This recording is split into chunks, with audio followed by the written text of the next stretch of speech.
Welcome back, everybody.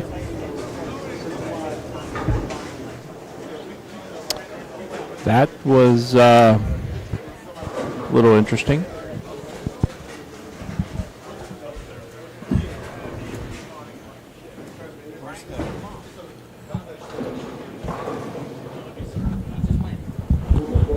So, what they have decided to do is basically pick up and restart where every player left off.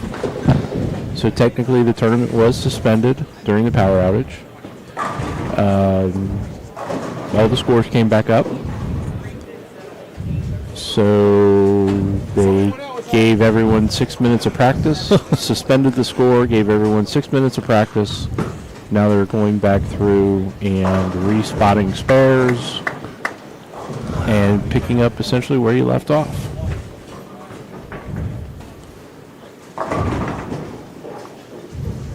So that's where we're at.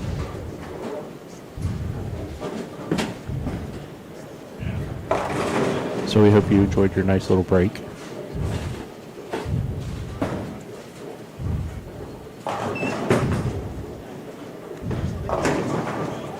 So please make sure to go ahead and share since we turn back time. Since we've restarted everything. Yep, it is back up and running on Facebook, I see. Yep. Check our YouTube stream. We are live on YouTube. All right. We're off and running again. Cashers round part 2. Who are you kidding? Neither one of us are running. Oh, nice and cool in here now. it is. I think they were working on the air. That's what happened.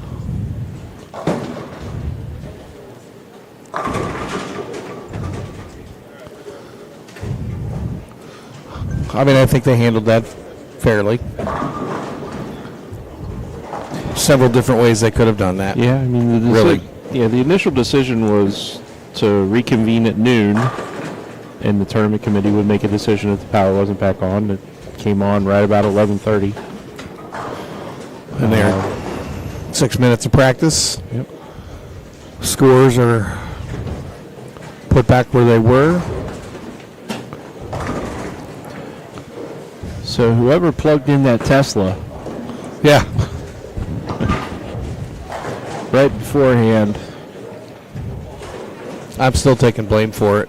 don't even go. That's fine, but don't bring that topic up again. What topic? Right. The powers that be said, "I've heard enough of this." Nah, issue." baby, nah. I think that there was a lightning bolt that was headed my way. Oh boy.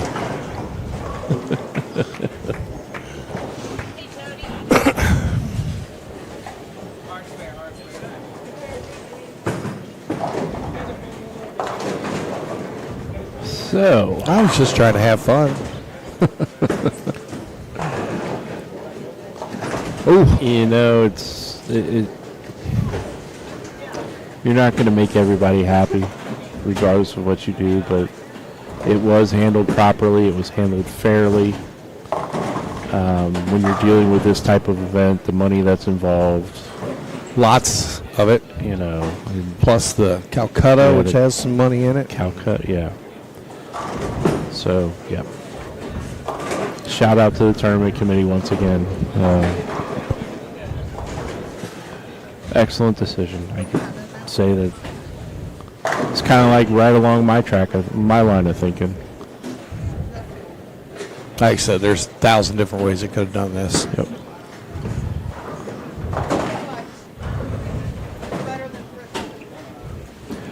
But unfortunately, due to the time delay, we have decided. Struggling to hear you. Huh?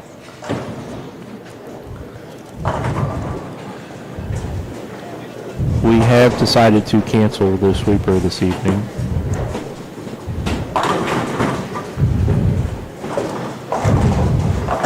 But in true fashion, Wayne Arthur will be running a sweeper down in Cincinnati.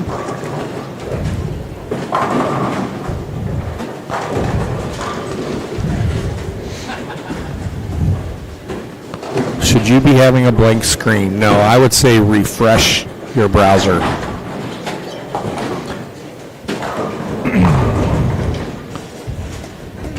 I just checked the stream on Facebook and YouTube. They're both up and strong, and the signal is excellent. Yeah, if you're still going by what you were watching before the power went out, that's all been taken down and restarted. So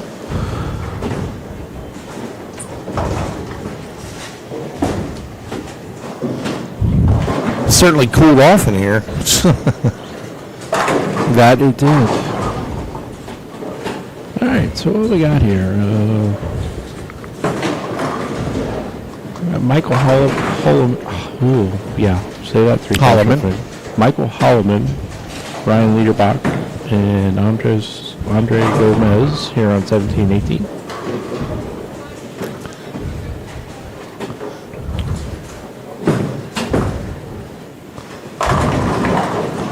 Again, the format today is 6 games. Pins did carry over from yesterday, so they are all chasing the top 8 is where they want to be after these 6 games. And we'll take a short break, very short, move everything down to the left. Yep, you've got us all ready to go down there, don't you? I got us a spot. Then they'll do a modified step ladder.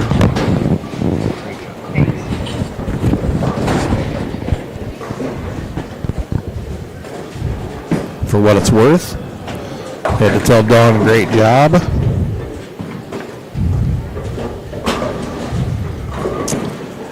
That's a lot to have to deal with 36 guys, some traveling, some not. Yeah, and Some have flights. I mean, George lives on the left coast. yeah. I mean, thank goodness they didn't have to, try to reschedule or, figure out how to,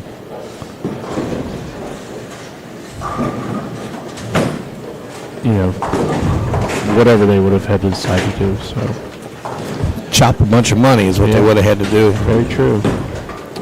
So here on 19 and 20, we got Jordan Malott, Justin Knowles, and Farrell Williams here. They're getting ready to enter the 10th frame. Yeah, we're going to stay right here on this pair throughout these 6 games.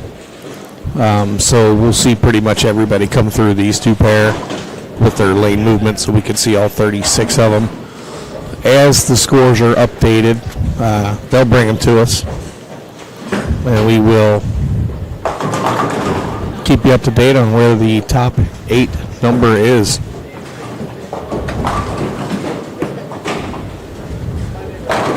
Boy, throws it nice, doesn't he? He does. He throws it really, really well. Power is back on, No, Dennis. not yet, Dennis. We're still waiting. We're running all off of cell phone chargers.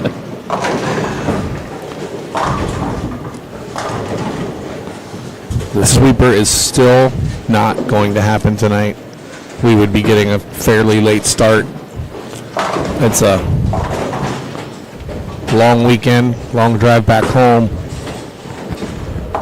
Well, not only for us, but just for all the competitors and all that Yeah. too. So we have to look out for them as well.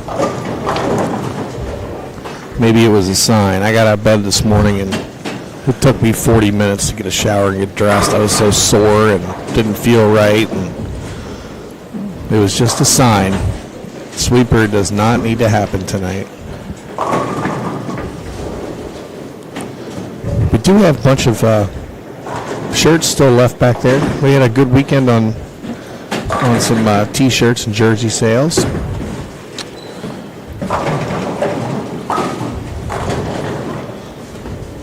All right, looks like Justin finished with 246.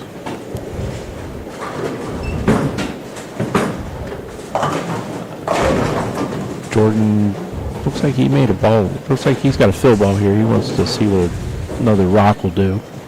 Went back and grabbed something else. He's going to be in the 220s. Guys on 17 and 18 are having a little trouble.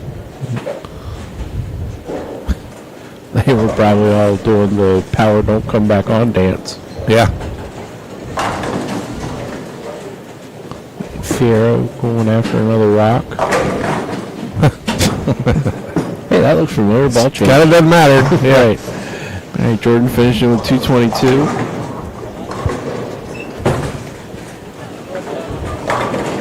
See McKenna there stepping into your screen. She's been running scores all weekend, doing brackets.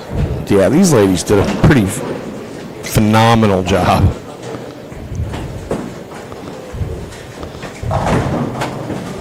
I can't say pretty phenomenal. They did an absolutely bang-up job. That they definitely Yes. Proud to be able to work with them on this event and the Ohio Masters, and I guess I'm actually part of that tournament committee, but If you don't have your entry in for that one, find the event page. yep. So Labor Day. Charles, there's a Labor Day weekend. it's in Dayton, Ohio. Dayton at Poking Woodman, the home of Brian Kretzer. All right. Michael's striking on the 1st and the 10th. Ryan's here on a 4-bagger. He's our current overall leader, by the way.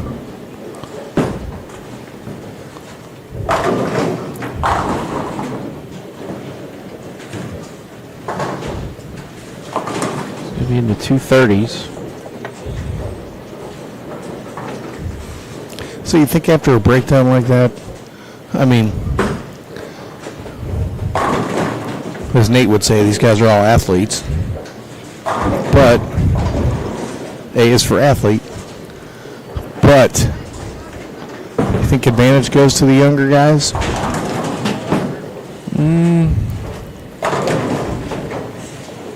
Probably a little bit. I mean,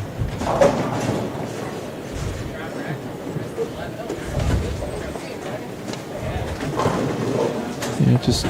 I mean, 6 minutes of practice is pretty decent. They had 15 all weekend, but Yeah.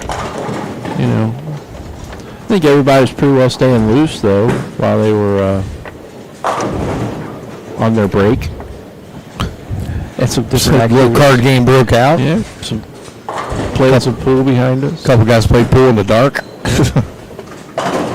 Oh boy. Yeah, that one did not recover.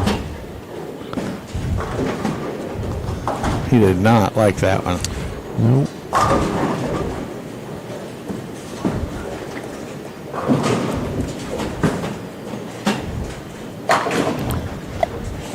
So the first move is just one to the right.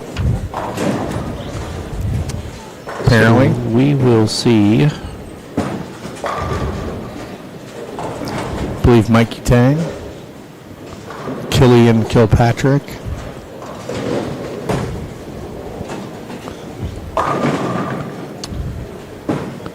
And AJ Wolstenholme.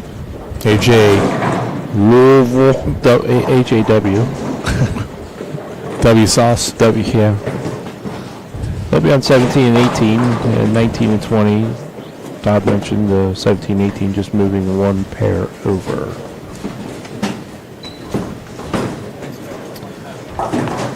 Yeah, we could blame Dougie. I mean, it kind of happened all right before he walked into the building.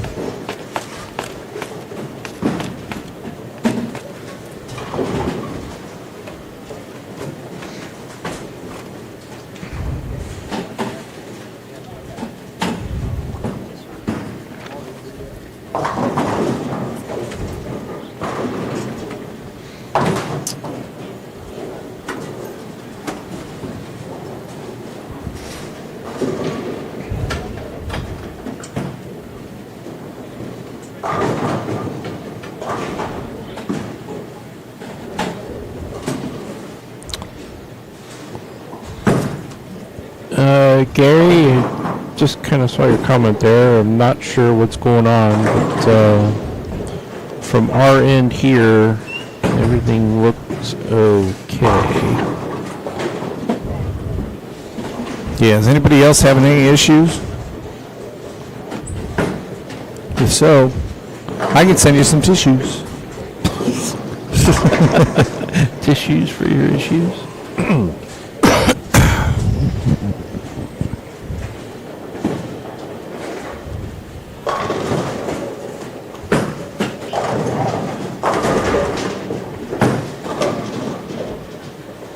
You're driving and it's working fine. Well, now would be the opportune time to say, if you are on the road driving or listening to our telecast, please buckle up. Because if you're not buckled up, What's holding you back? that's right. Michael Ash, sound is good. Thank you, sir. All right. There's AJW.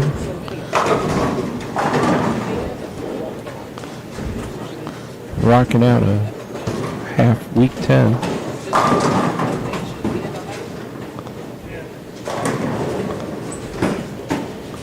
Seat belt approved. Okay.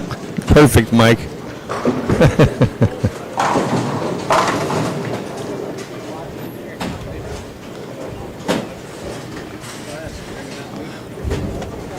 That was Killian Kirkpatrick up on the left lane there, I believe.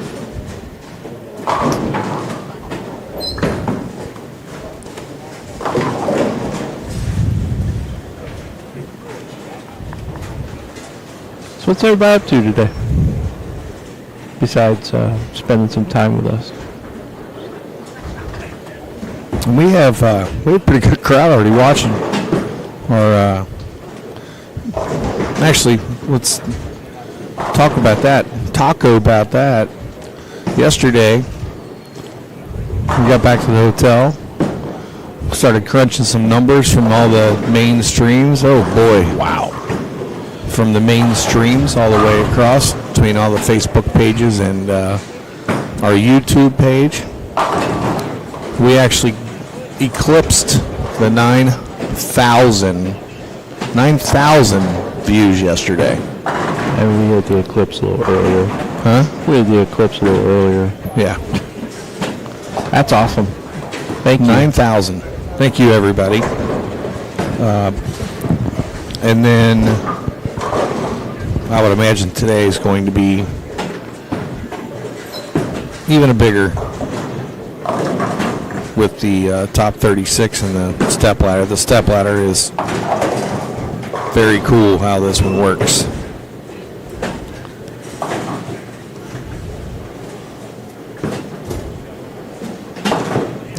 Don't think Mikey should have had to shoot that one, but covers his spare.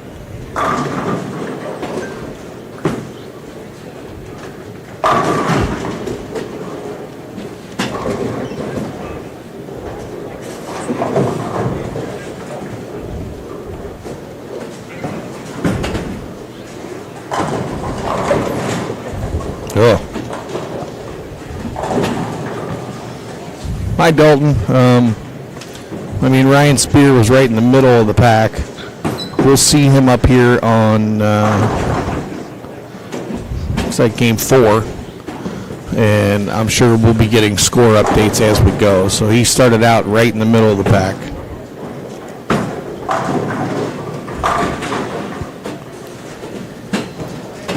Stuck in the middle with you. It's kind of a bowling song, isn't it? Stuck in the middle with you.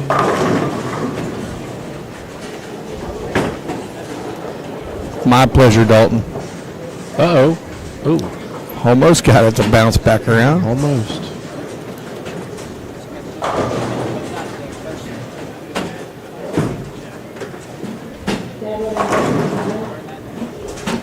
It goes from a scout missing the 10 to week 7 pin.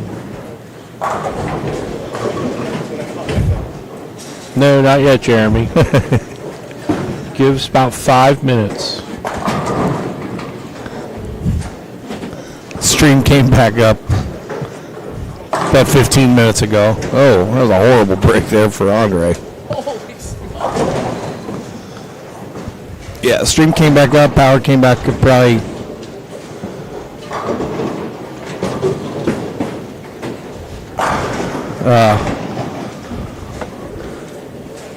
I don't know, probably at 11:30 or so. By the time they got everything situated, they started back bowling right around noon.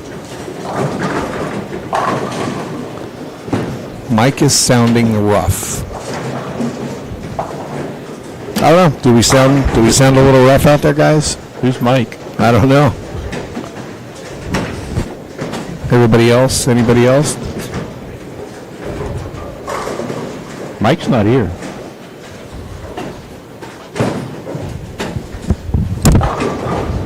Dalton said it's my mic.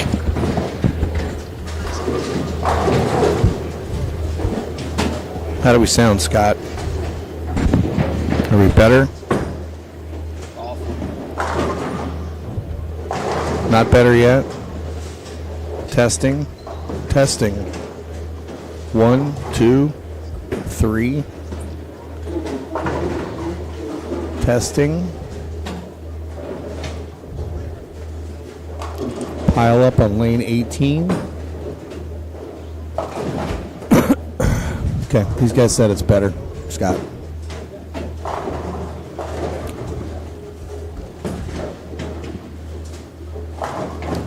Thank you, fellas, for helping us dial that in.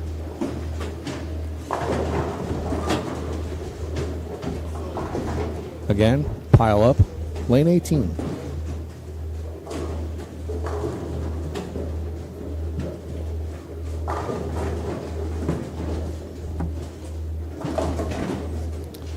All right. Scores are handed to us after game 1/game 9. Ryan Leaderbach still the leader at 21-23. Justin Knowles, 21-19. Zach Wilkins, 2,097. Jordan Malott, 2,083. Nick Larson with a big game, 2,077. Michael Holloman stayed in the top 8, 2,074. Alec Keplinger, 2,073. And our biggest mover of that game, that match, this game, David Grohl, shot 265. He is now in the top 8. That is the number we're looking for, is the top 8.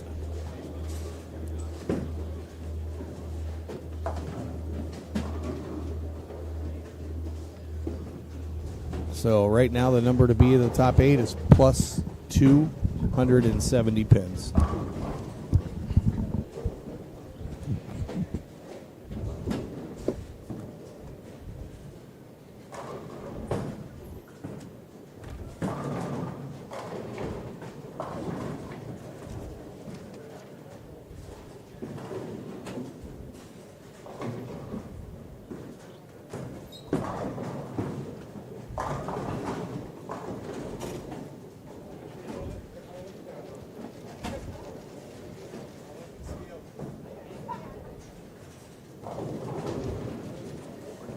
You see where Don had to go to get a drink, Scott?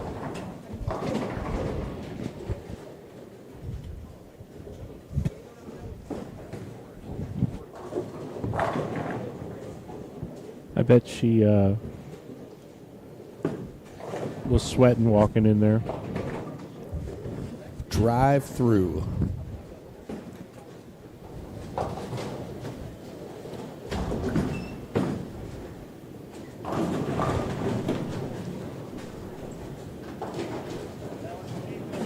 It's like we sound better out in the world, but then They were fuzzy.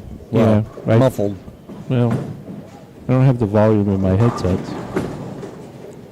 We need to sound better to them out there. We can figure out what we're saying. What? Right. Did you say something? Somebody did ask me where Ryan Spear was. Ryan is currently in 20th place. He is 69 pins off of the cut.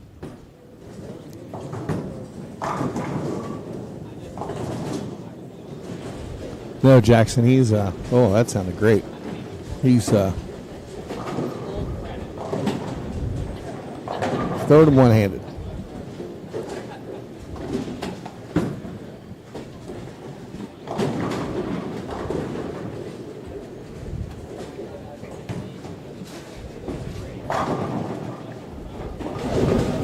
Pin upside down on the table, I mean 22. There it goes.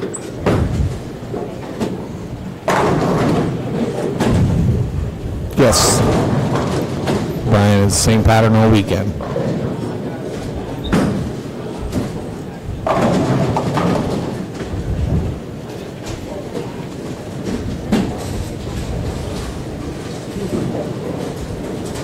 Hi, Miss Gilhagen. How are you, man?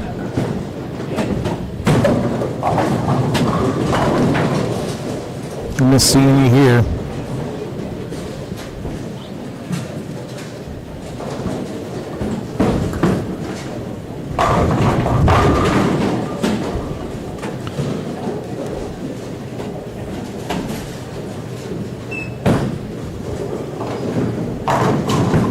GG3 shot 240 game one. He's sitting at 191 over, putting him 79 pins out of the cut with 5 games to go. I know it's still scrolling across the top.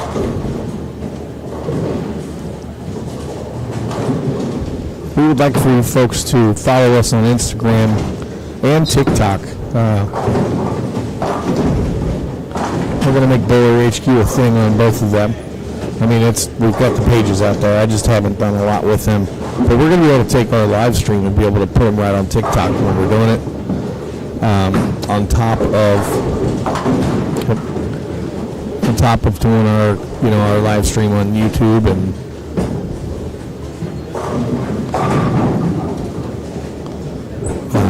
Facebook. So jump on over there to TikTok real quick and follow Bowler HQ. Same thing with Instagram. We've picked up close to 100 new subscribers on our YouTube page this weekend. Pretty good.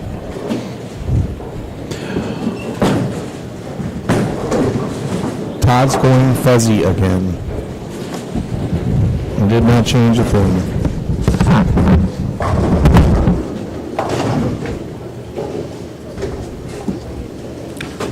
Scott's going to go listen from a distance and see. This gave me a dirty look, so it must be bad.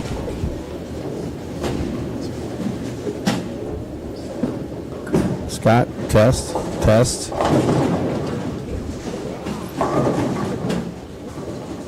Test.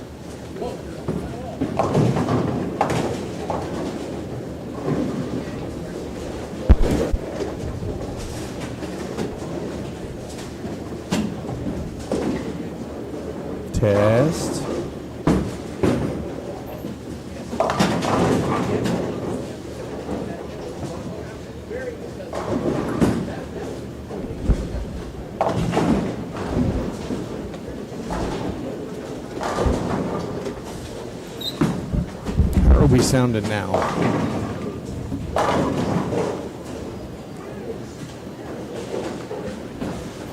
Mitchell, thank you. Someone just said we sound good now, Scott.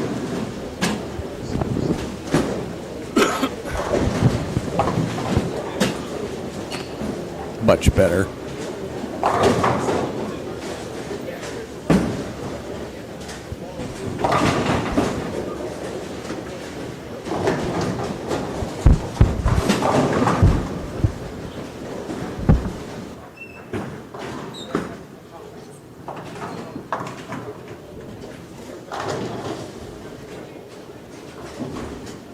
Thank you, Miss Ashley.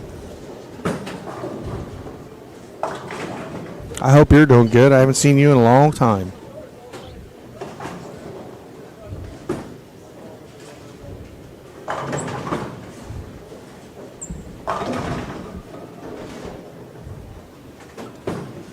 Well, these first two pairs are are a struggle. Absolutely, Tom. Thank you. Like and share the video.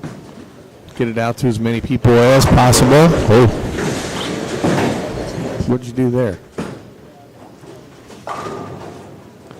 Because once we get to the step ladder is very, very entertaining.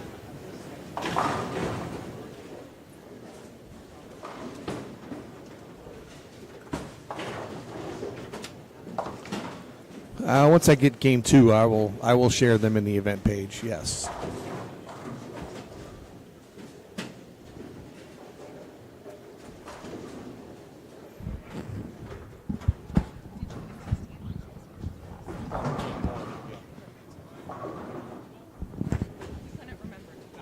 Somebody brought it to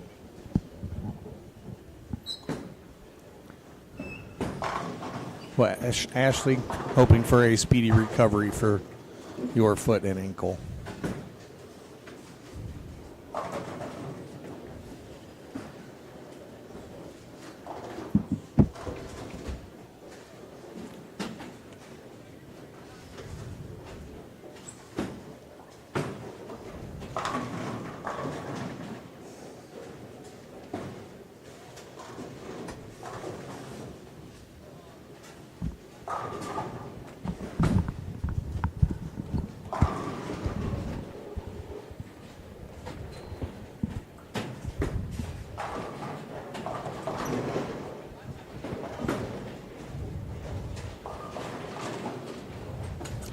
Not the kind of break Mikey was looking for right there.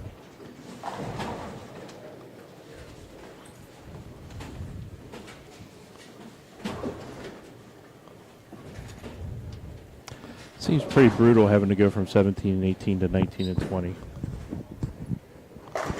Pairs have been challenging all weekend.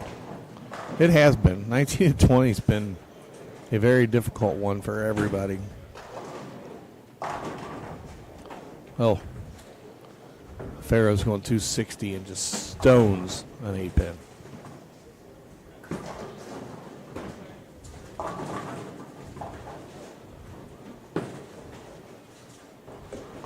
Oh, spare there by Mikey.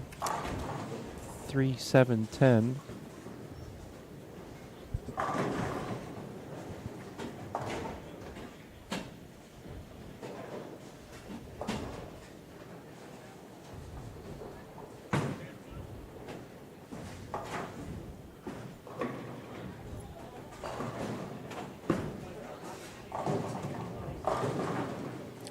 Got a really good feeling there's going to be a change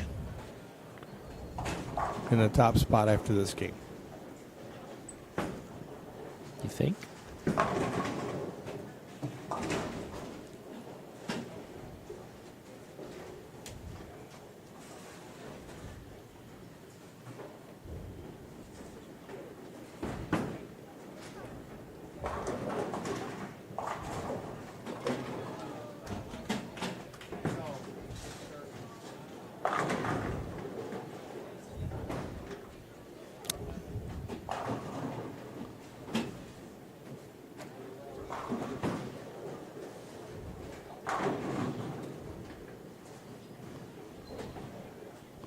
I think somebody down there's got the front 11, Scott, on lane 26. Let me go look. I don't think you'll get there in time. He's bowling right now.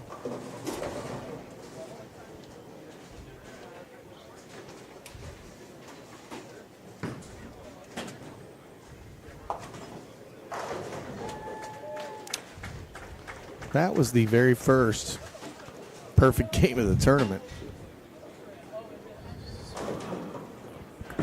Started 25C is who would have, or 24C. I'm going with Devian Littlejohn. Didn't look like him though.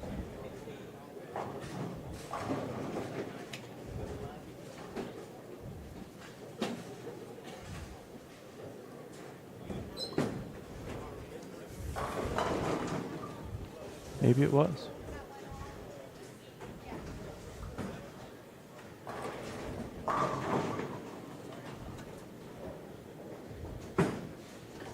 Hi, James. How you doing, buddy? Was it Alec Keplinger? There it is. That makes more sense. Okay. You were looking at standings, and here's the lane assignments. It's okay. It's okay. It's all right. Don't mind me.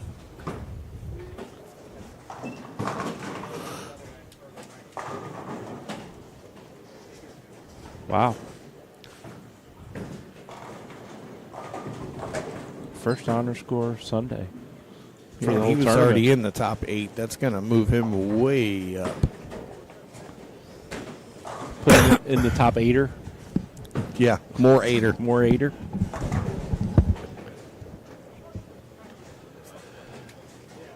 All right.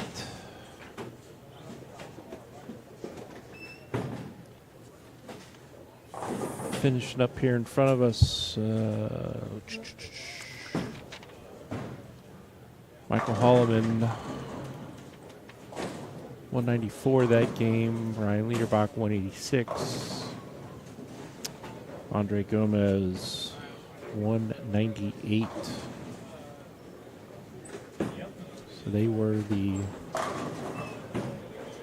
3 leaders going into this round. So you're probably going to lose a little more ground.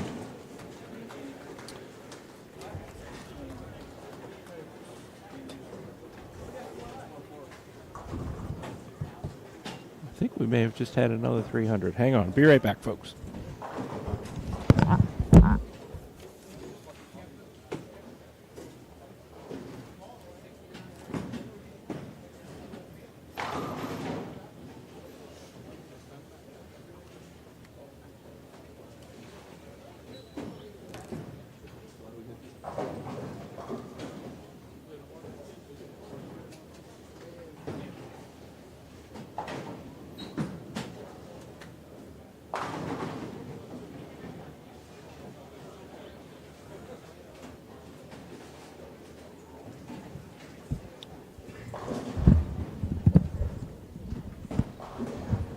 Yes, David Kroll, 300 as well this block.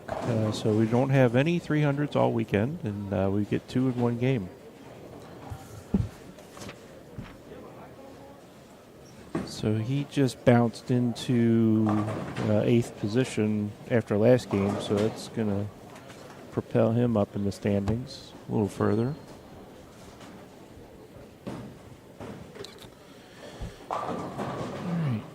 Guys over here on 17 and 18 finishing up. We've got Killian with 216. AJW strikeout for 189.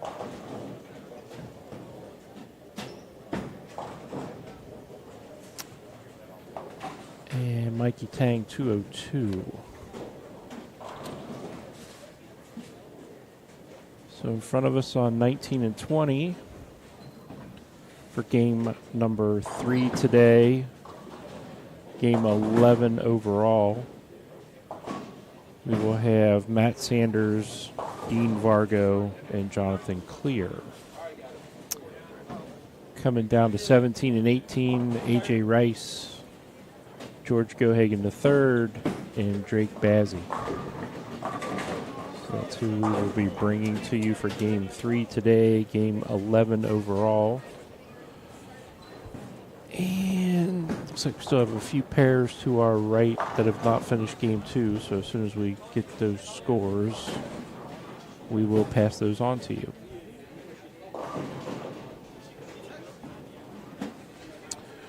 Morning, James.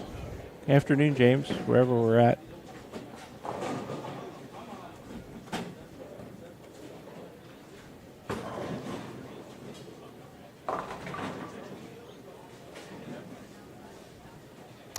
Jonathan had 289 yesterday, I believe.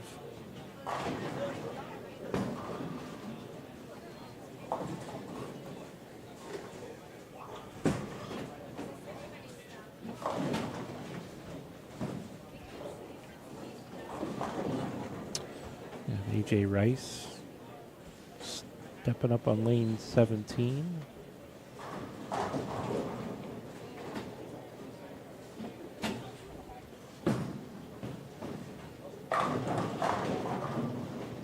10 back.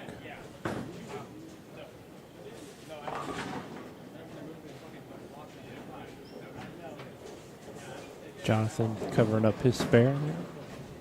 I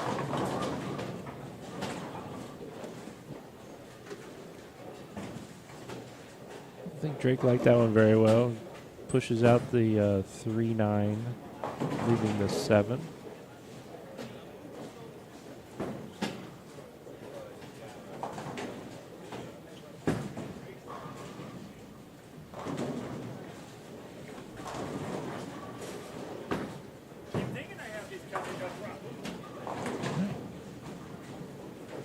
Takes out the 7. George stepping up on lane 17.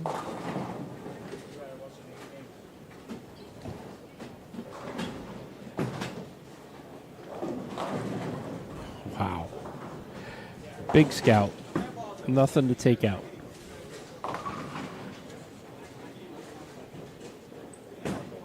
Matt Sanders going a little high, leaving the 247. Good afternoon, Jonathan.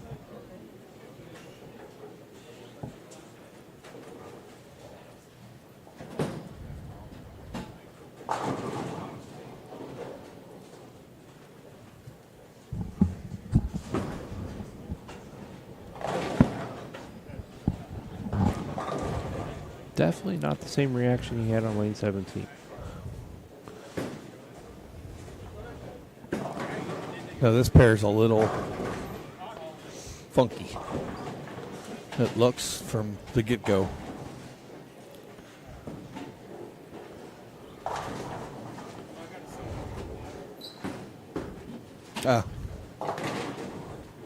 Jonathan, we're missing you then. Hopefully you're having a good enough day at work. Jonathan, I feel you. I'm stuck here at work also. Yeah, but we're watching bowling. True. Uh-oh. George won off the ankle. Nah, Terrible break. Clearing some dead wood.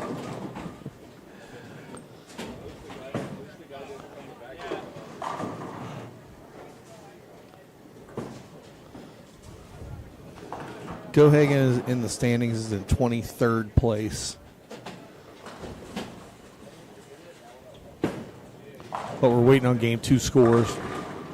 I'm expecting some wholesale changes at the top of the list.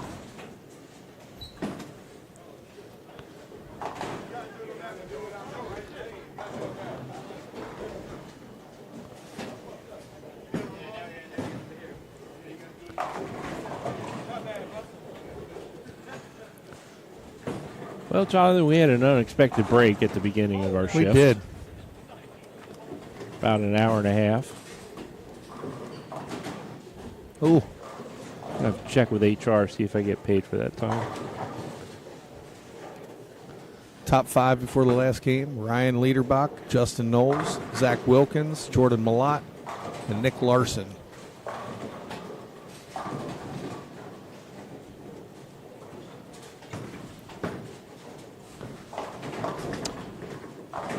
Whilst you were away, there was a second 300 that game. Oh, yeah? Yeah, David Kroll. David Kroll? Yep. He was already in the top 8, so yeah, there's going to be all kinds of changes here at the top of the stack.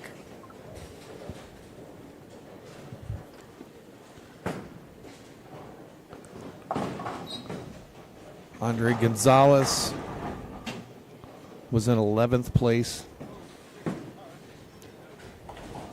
Michael Mossbarger was in 25th place. And again, we're still waiting on scores for game 10. Should be here any second. Folks, if you're on Facebook, click that link that I just posted there. Doesn't collect any information. It doesn't do anything other than allows Restream to show your Facebook username so we know who we're talking to. Michael Holloman was in 6th.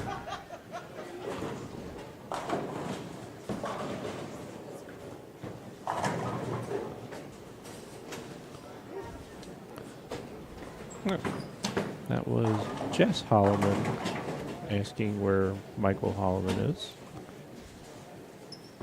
I bet they're related somehow. What's that? That was Jess Holloman asking where Holloman was. Bet they're Right over there. Hey, there he is. See? Bet they're related.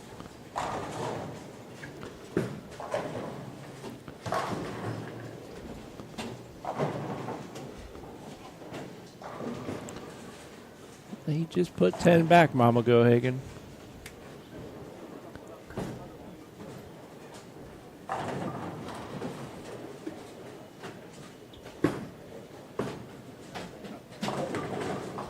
Ooh. See, just to the right there, Dean Vargo getting one out. And it did come back. Happy Sunday, John.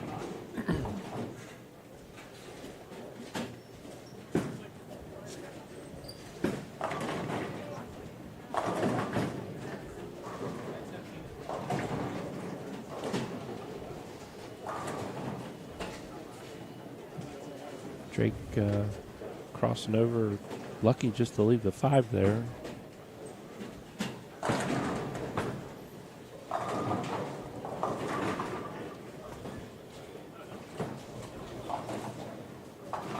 That ball did not make any reaction whatsoever for Jonathan Clear. No, it did not.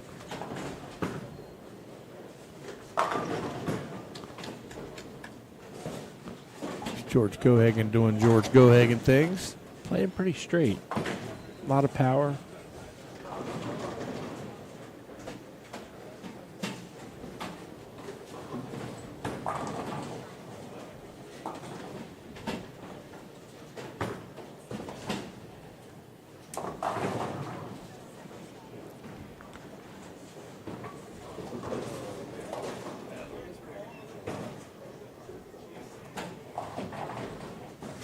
Folks, if you're just joining us, we are game 3 today of the Cashers round of 6.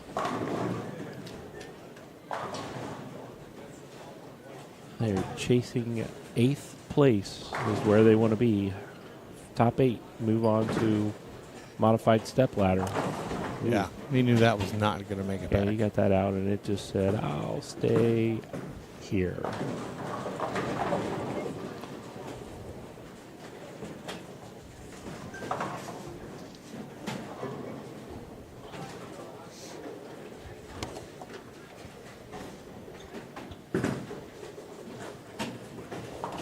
Uh-oh.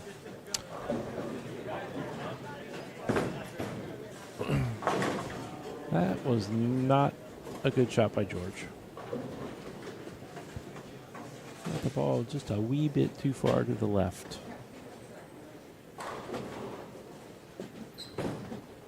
And that was on a double. Did I just see George throw a gutter ball? No, you didn't see it. You were looking down, but yes, you're seeing the result. Whoops.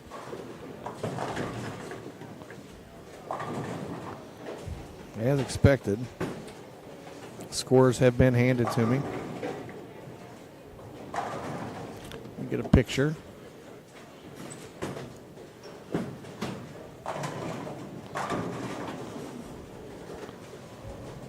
The two gentlemen that shot 300 the last game, Alec Keplinger, David Kroll, are now first and second.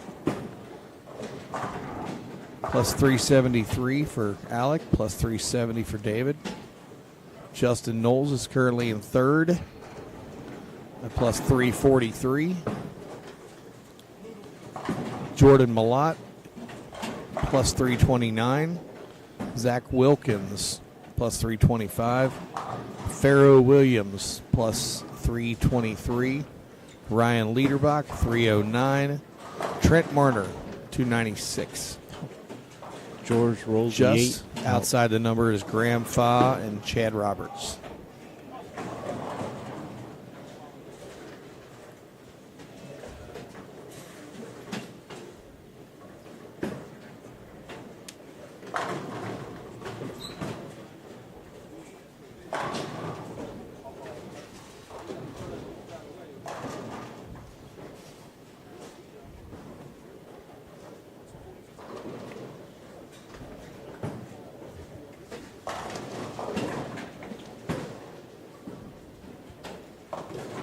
I don't know.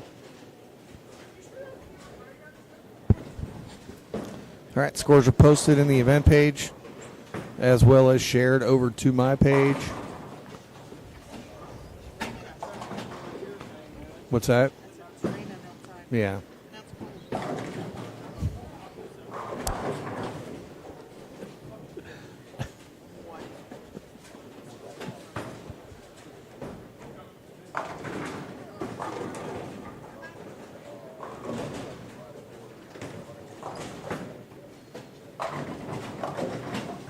But Drake just can't get the ball to climb the hill here on this pair.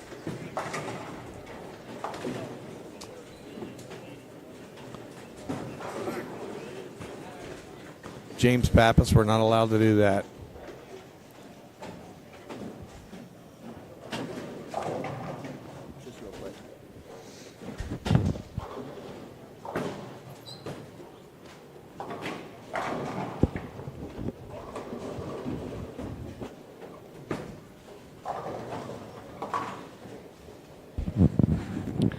I just see the King of TV Bowling shared our video. Thank you very much. A little better result for George on that lane that time.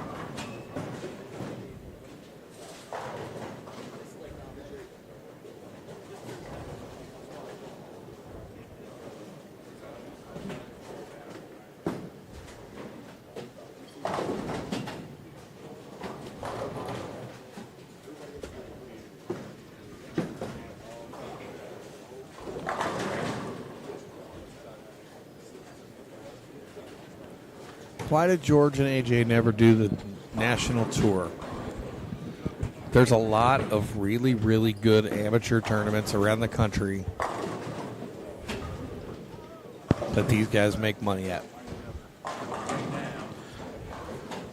Drake can't catch a break. There's 9 in a wiggle there. I want to say AJ probably gave it a little ride there a while back. But he's where he needs to be. Guy blows up tournaments wherever he goes. So Didn't George stick his toe in the water many moons ago? I believe so. But yeah, you're right. Lots of amateur action.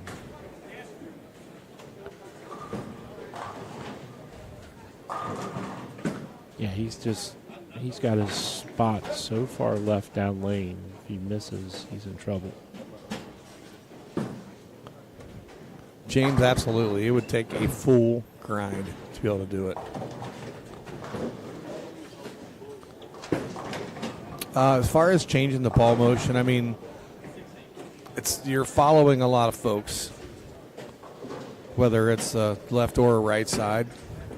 Well, made sure he didn't get that one in the gutter. Yeah, he wasn't going to miss left there. Depends on the ball they had in their hand. There's a lot of urethane getting thrown down the lane, and that's going to affect the ball roll for a lot of people because we know it pushes oil down the lane, and it'll make the head start hooking out over time. But with only 3 guys on a pair and they're bowling one game, it's not going to change it dramatically. That was your thing there.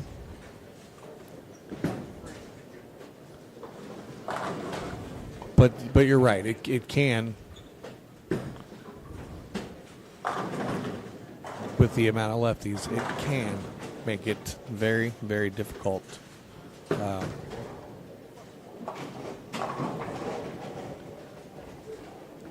Bill Schumacher go Dean Vargo. Dean Vargo was our last year's champion of the Ohio Masters. Justin Knowles is currently in 3rd place.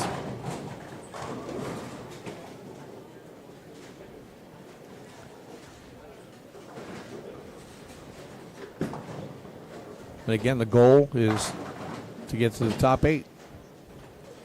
36, cut down to 8.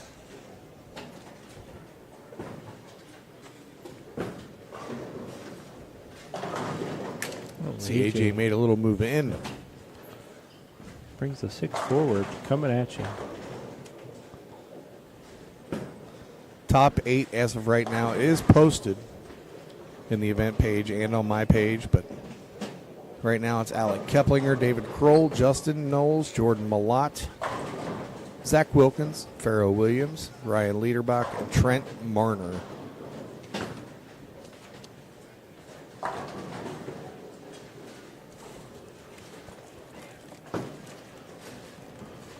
Ooh. Oh.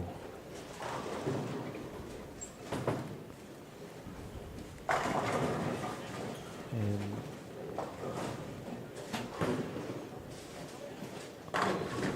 looks like AJ kind of opened up his angle up front. One more will put him in the And 2 teens. Getting out of this pair with 2 teen is pretty large because you've got 167 and you got George has to bang it out for 180. Where's Michael? 15th. Plus 268.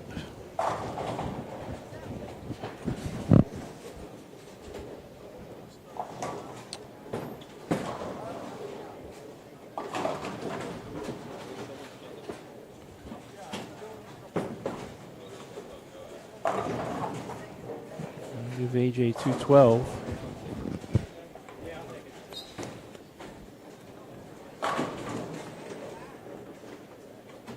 George needs to go to the buffet here. Get all he can.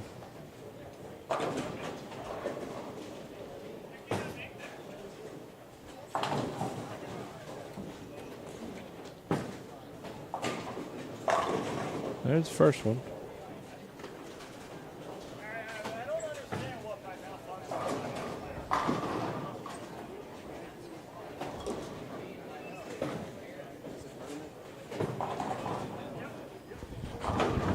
I wonder if George realizes he can have a 9-strike 184.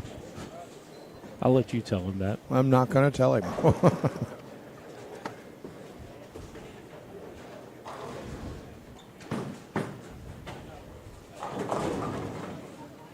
I would say strike or nothing this game, but he's got a chance at a spare. All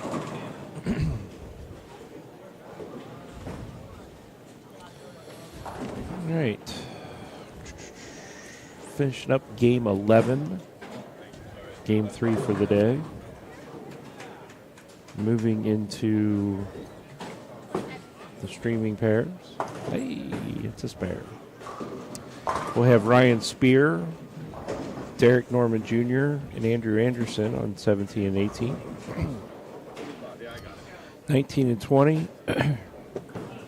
Jason Berger, Jean Perez, and Trent Pectus will be joining us.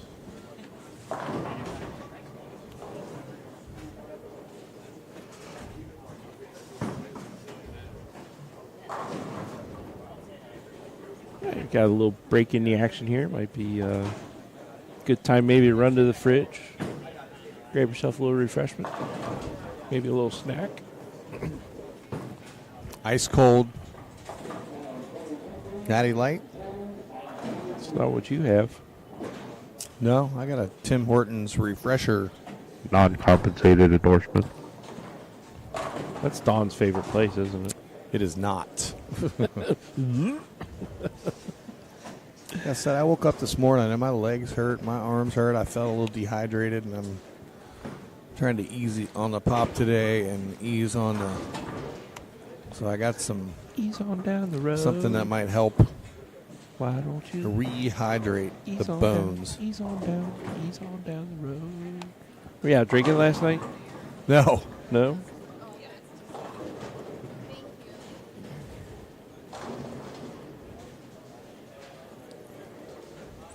Scott, there's no kidding. I've watched Trent a little bit over the weekend. He's got a really good game. All these guys have good games.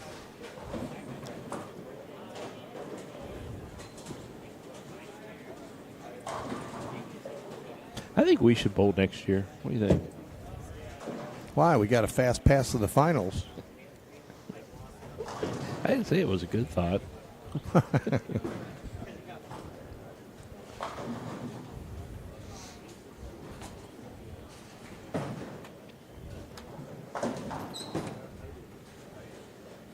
I could really stir the pot right now. How you stirring?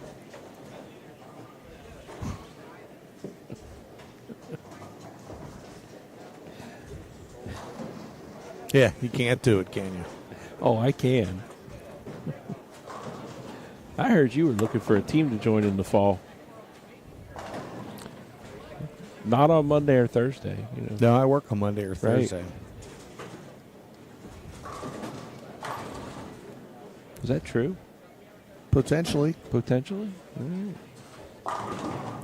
Who'd you hear that from, by the way? I just made it up in my head.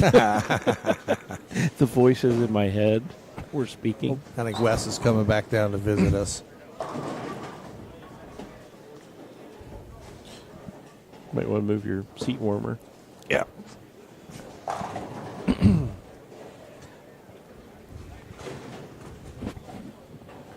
We'll have to put the disclaimer up. You all cannot finish your conversation that you started before. Oh, we're going to jump right past it. Hey, it's washed up Nolan White. 260? Nice. What do you think that's going to be? What do you think the number's going to be? Like a projected guess. I have no idea. Like what? 420 for eighth? Think it'd be more than that? No. I can get Dougie wants to know when the estimated start time is for the stepladder. He's going to go take a nap. You got to be looking for a bowling bag, Dougie. So Nolan was asking, what do you think the estimated number is going to be?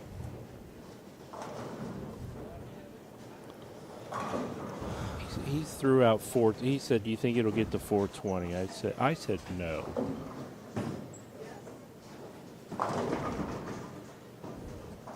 Right now it's at 300, 296.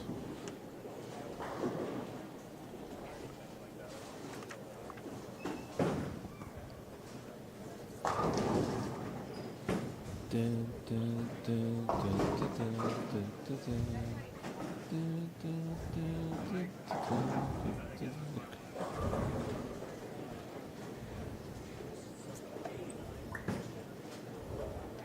Nolan said hi to you once.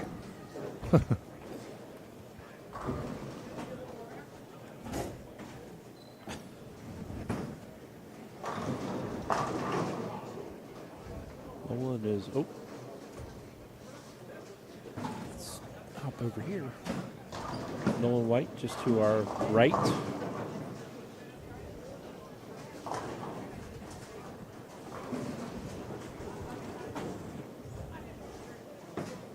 Said he had 260 last game. So that'll put him at plus 240.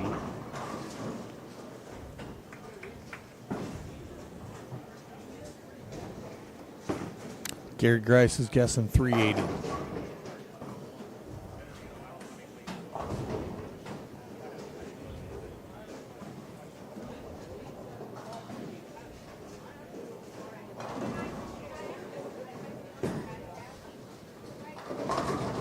We could have ran out for lunch. Nobody wants to bowl in front of us.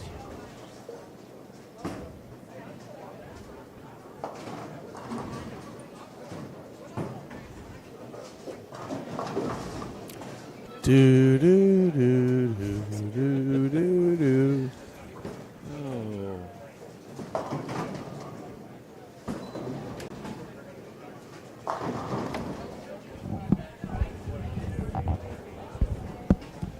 Let's go to the phones.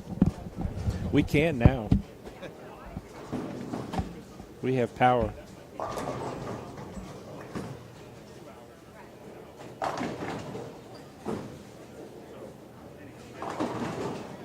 By no means am I trying to do anything. I always try and help and give suggestions and whatever. And really it's not my turn, so I'm not making decisions. But I'm always gonna. Oh, wow. Just off to our right, George Gohagen just left a brutal 10 pin. And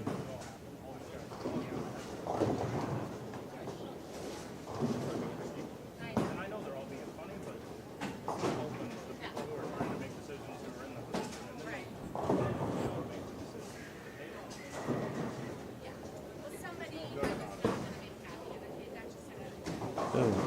he unfortunately missed it.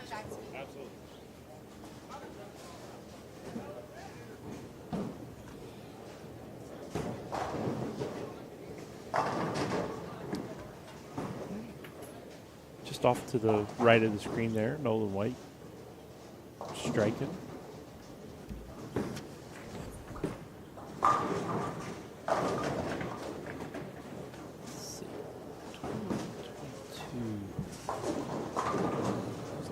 Devin Littlejohn there on lane 21 Saul.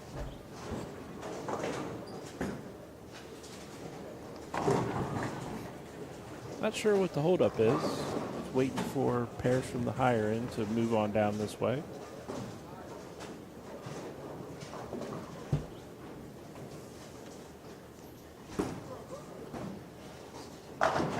Kind of hang tight with us, folks. Be right back in a moment.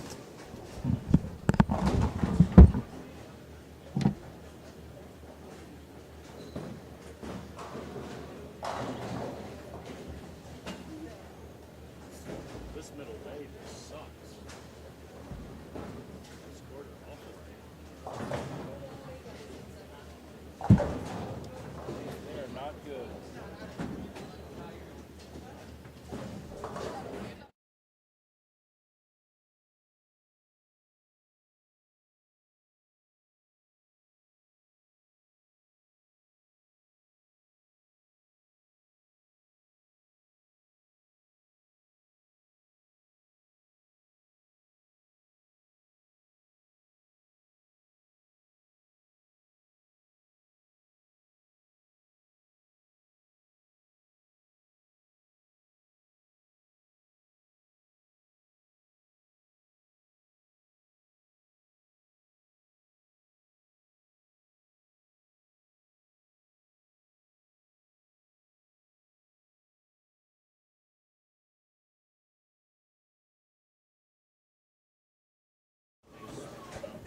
I just turned it off for a second, Dougie. Just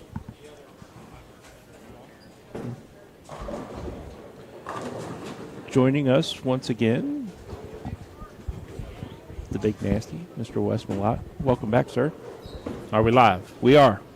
So you were down. Sorry, I wasn't here when we got back up. When everything broke down, I was worried about getting Jordan some food in case this went on a little longer, make sure he had some food. But we got started back up, he said.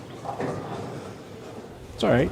Got to stay nourished, stay hydrated, keep him going. Well, try to. You know, some of those kids don't eat all the things that give them the longevity Right.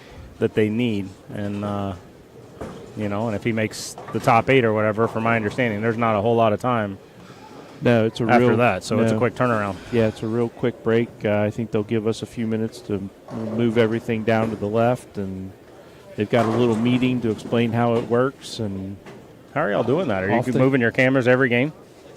no, we'll park like right behind 11, 12, 13, 14, and then we have one wireless camera behind us. Gotcha. So we'll take that down to 3 and 4, and Work your way up. yeah, we'll just work our way up. See, Wes is back. He is. I don't know. With Todd and I both on here, I don't know if we should be. What were we talking about? We might blow the place up. No. What were we talking Well, about? I don't even know if we should even mention. We're not. We decided we are not revisiting that. I think I had my. I think it's your fault, Todd. I'll take full blame. Just trying to have a little fun. Absolutely. Almost got hit by a lightning bolt. Wow, and you're an Ebonite guy. Yeah. I was telling him Yeah. a while ago before I got on, man, the scores are not nice down here on the slow end. These two pair are not good. Just watch George throw 2 gutter balls on this game over here. Yeah. I was actually watching a little bit on my way back a while ago, and I heard you ask, did you see George throw it in the gutter? Yeah.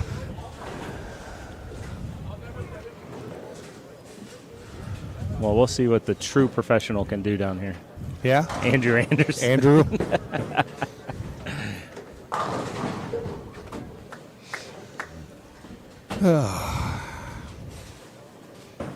So how were things looking down at the other end while you were down there?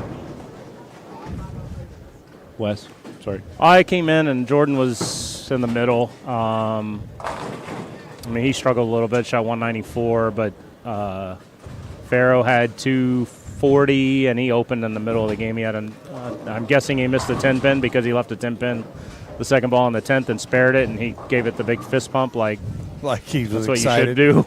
So I'm guessing that's what happened there. You did see Game 10. There was a couple 300s. I heard y'all say that. Kroll and He can strike, though. Keplinger. When Kroll starts striking, he can strike a lot. Yeah. So Jordan had mentioned that somebody bowled him in a match the other night or wanted a match with him or something. I don't know what it was. And I'm like, all right, you're telling me they're hooking a lot on a house shot and you want to try and bowl him? That doesn't add. That just there is nothing in my mind that adds up to be good to have a good outcome in that. Right. For anybody on the other side of Kroll. I've watched him when they're 'Cause hooking, and he can throw it hard, and he can strike a lot. Yes. He had a monster set on the PBA not too long ago, didn't he? I don't know if it. I mean, I'm not sure if we're it was talking a about the regional, same maybe? thing, but I think didn't he have like 899 or something? It was recently, something ridiculous. somewhere. Recently, yes. And I might be thinking of Zach Wilkins too.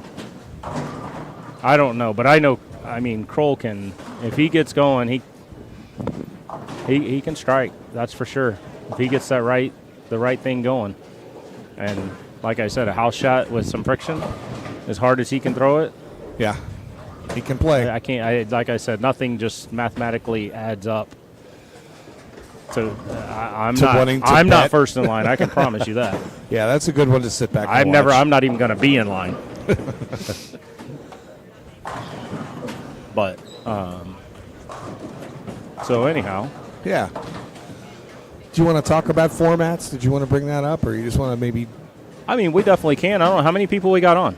I don't know how I don't know how you do all this. I can see it all through my stuff. phone. There's a couple hundred people watching Is there right now really? between Facebook and YouTube. We had Awesome. 9,000 views yesterday. Awesome. So a lot of people paid attention. Cool. I know on what? Facebook when I was watching a while ago, it looked like there was 40 people on. So Yeah. maybe, and that might have been right after Well, you it's- got back on. So you might have. And it's going to 4 different Facebook pages at once, and then YouTube. Gotcha. So Okay. you got to kind of have to look at those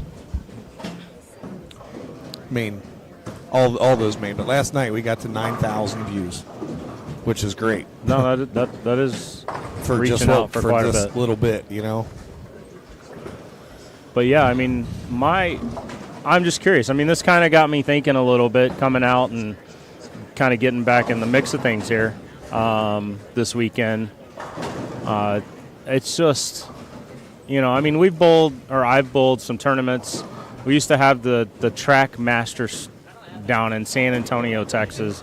It was a multi-entry event. You could, there was tons of squads that went like probably Thursday, Friday, Saturday, and you bowled a bunch of squads. And, I remember that a lot of guys, they would bowl maybe 2 games and then they knew they didn't.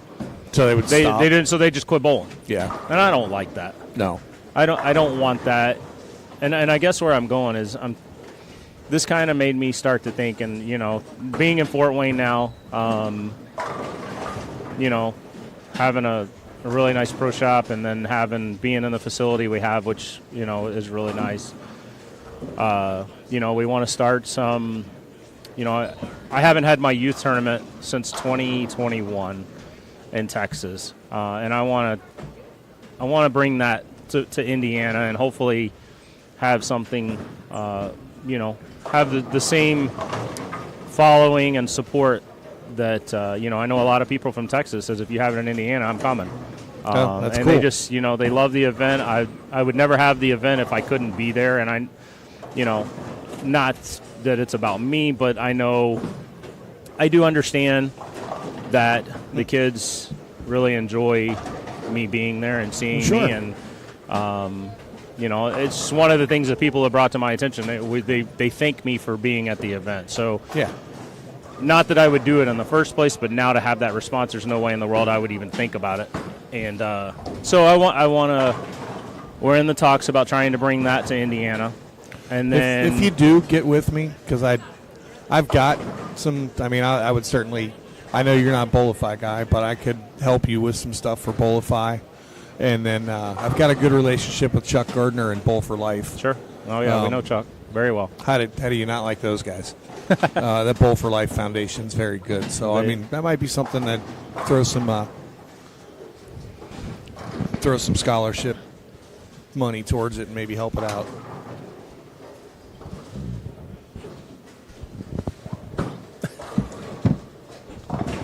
Trying to dress you here. Push it away. Trying to fix some mic issues here. Yeah. I forgot you. I'm sorry. So, yeah, no, I mean, and we're not quite nearly as big as what Chuck has turned Bull for Life into, but, you know, we've kind of, you know, we have Malott's All-Stars. I mean, it all started, Rotogrip started this back in, basically after I had joined staff with Rotogrip in 2008. And, of course, you know, we all know that in 2008, 2009, Player of the Year, so it all kind of just, you know, dominoed down, and we did they wanted to do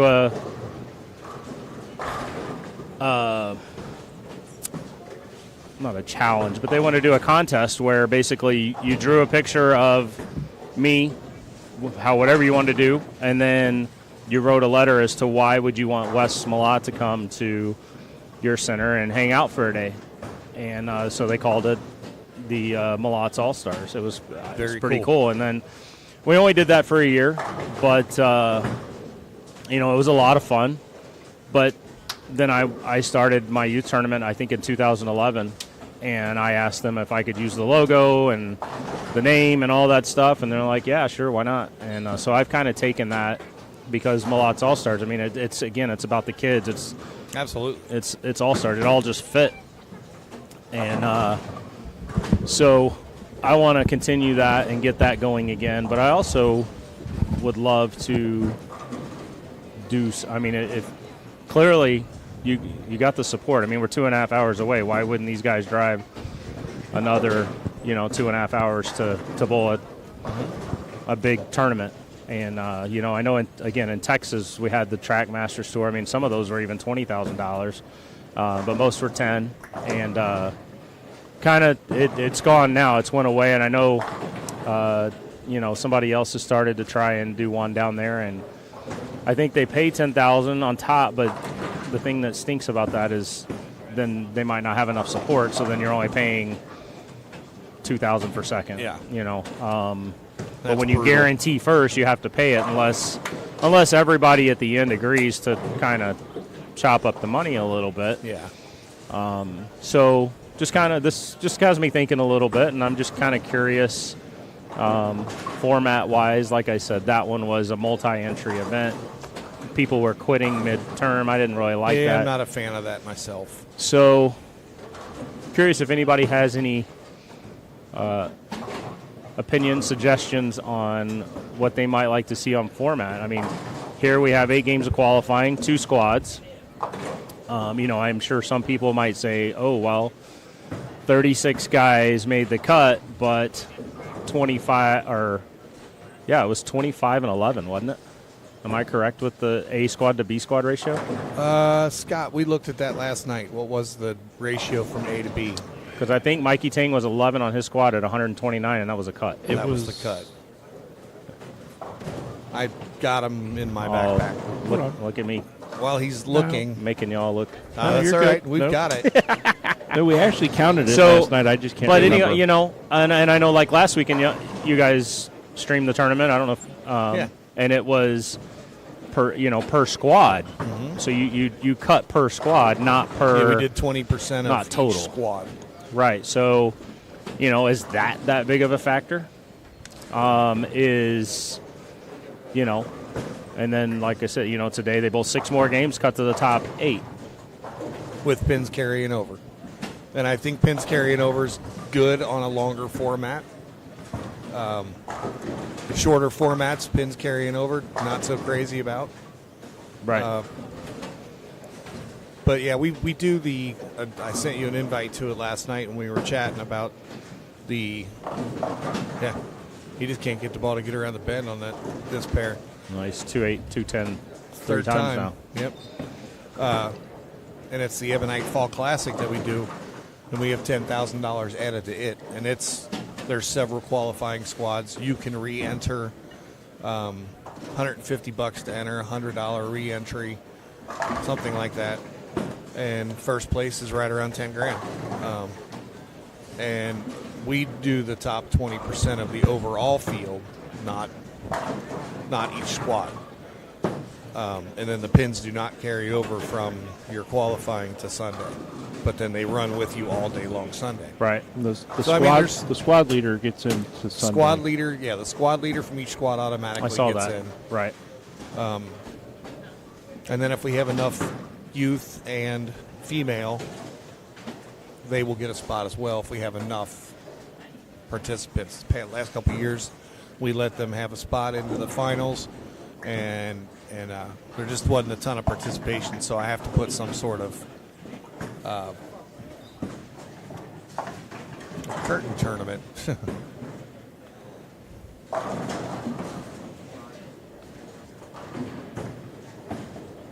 Just trying to read some of the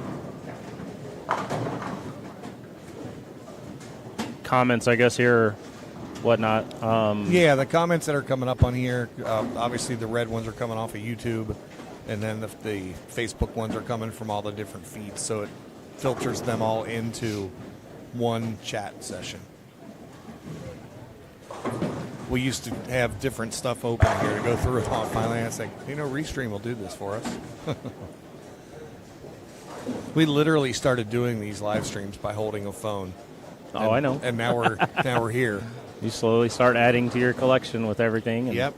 I think that's Except kind of this where is- everybody's went. There's 21 from B squad. 21 in the from field B today. squad. So 21 and 15? Yes. Okay, I was mixed up. So not too bad then. No. I know this. I know after 5 or 6 games, I was in I don't know. There was already 20-something guys 100 over, and then A squad was substantially. It looked like A squad throughout the day. Once B started bowling, they were probably about 30 pins different from spot to spot. It was Gotcha, around yeah. 30 pins higher. Somebody asked me where Michael Mossberger is. Michael is in 25th. We didn't get a chance to run down the top 8. Our current leaders, David Kroll, Alec Keplinger, second at plus 401. Justin Knowles, 371. Pharaoh Williams, he's just bowled great all weekend. Plus 369. Nate Garcia put up a big 289 game. He puts him at 363. Yeah, he had the front 10 because he had front 6 when I was down there a while ago. Nick Larson popped into the top 8.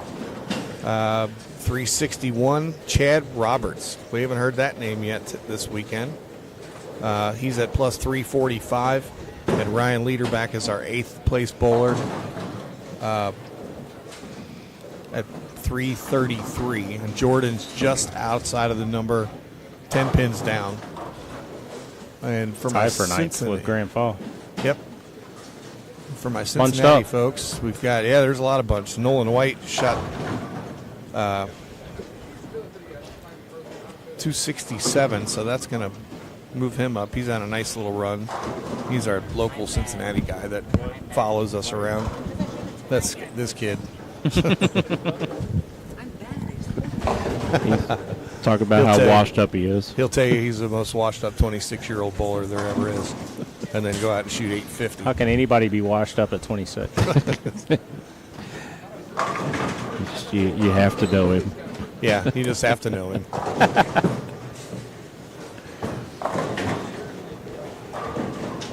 He probably has more foot stomps on 10 back than I've ever seen.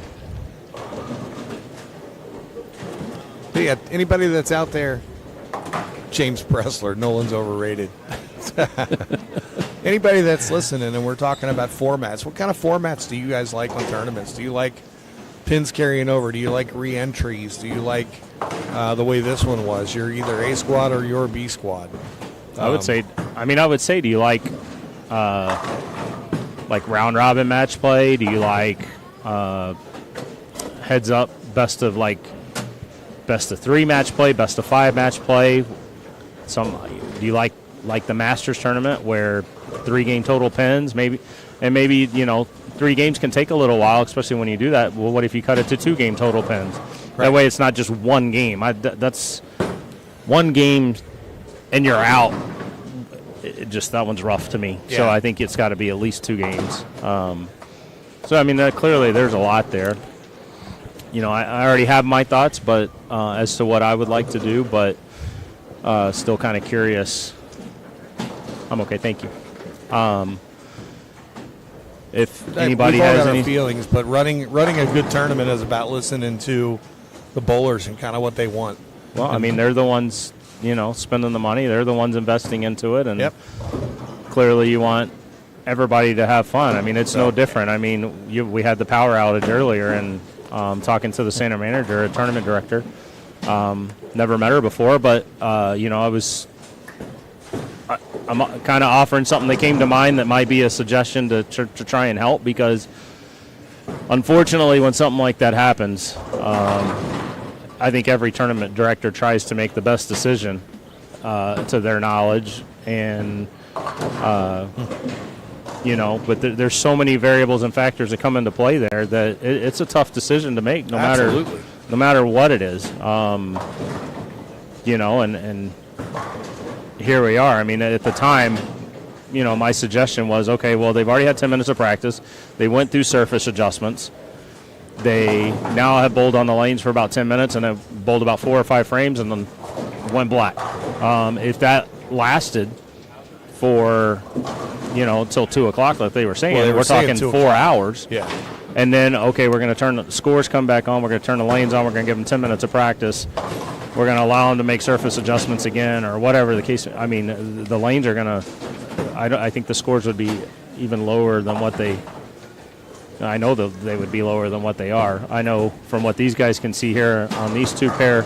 I think the whole center would play more like these 2 pair. You know what I mean? Yeah. And I don't.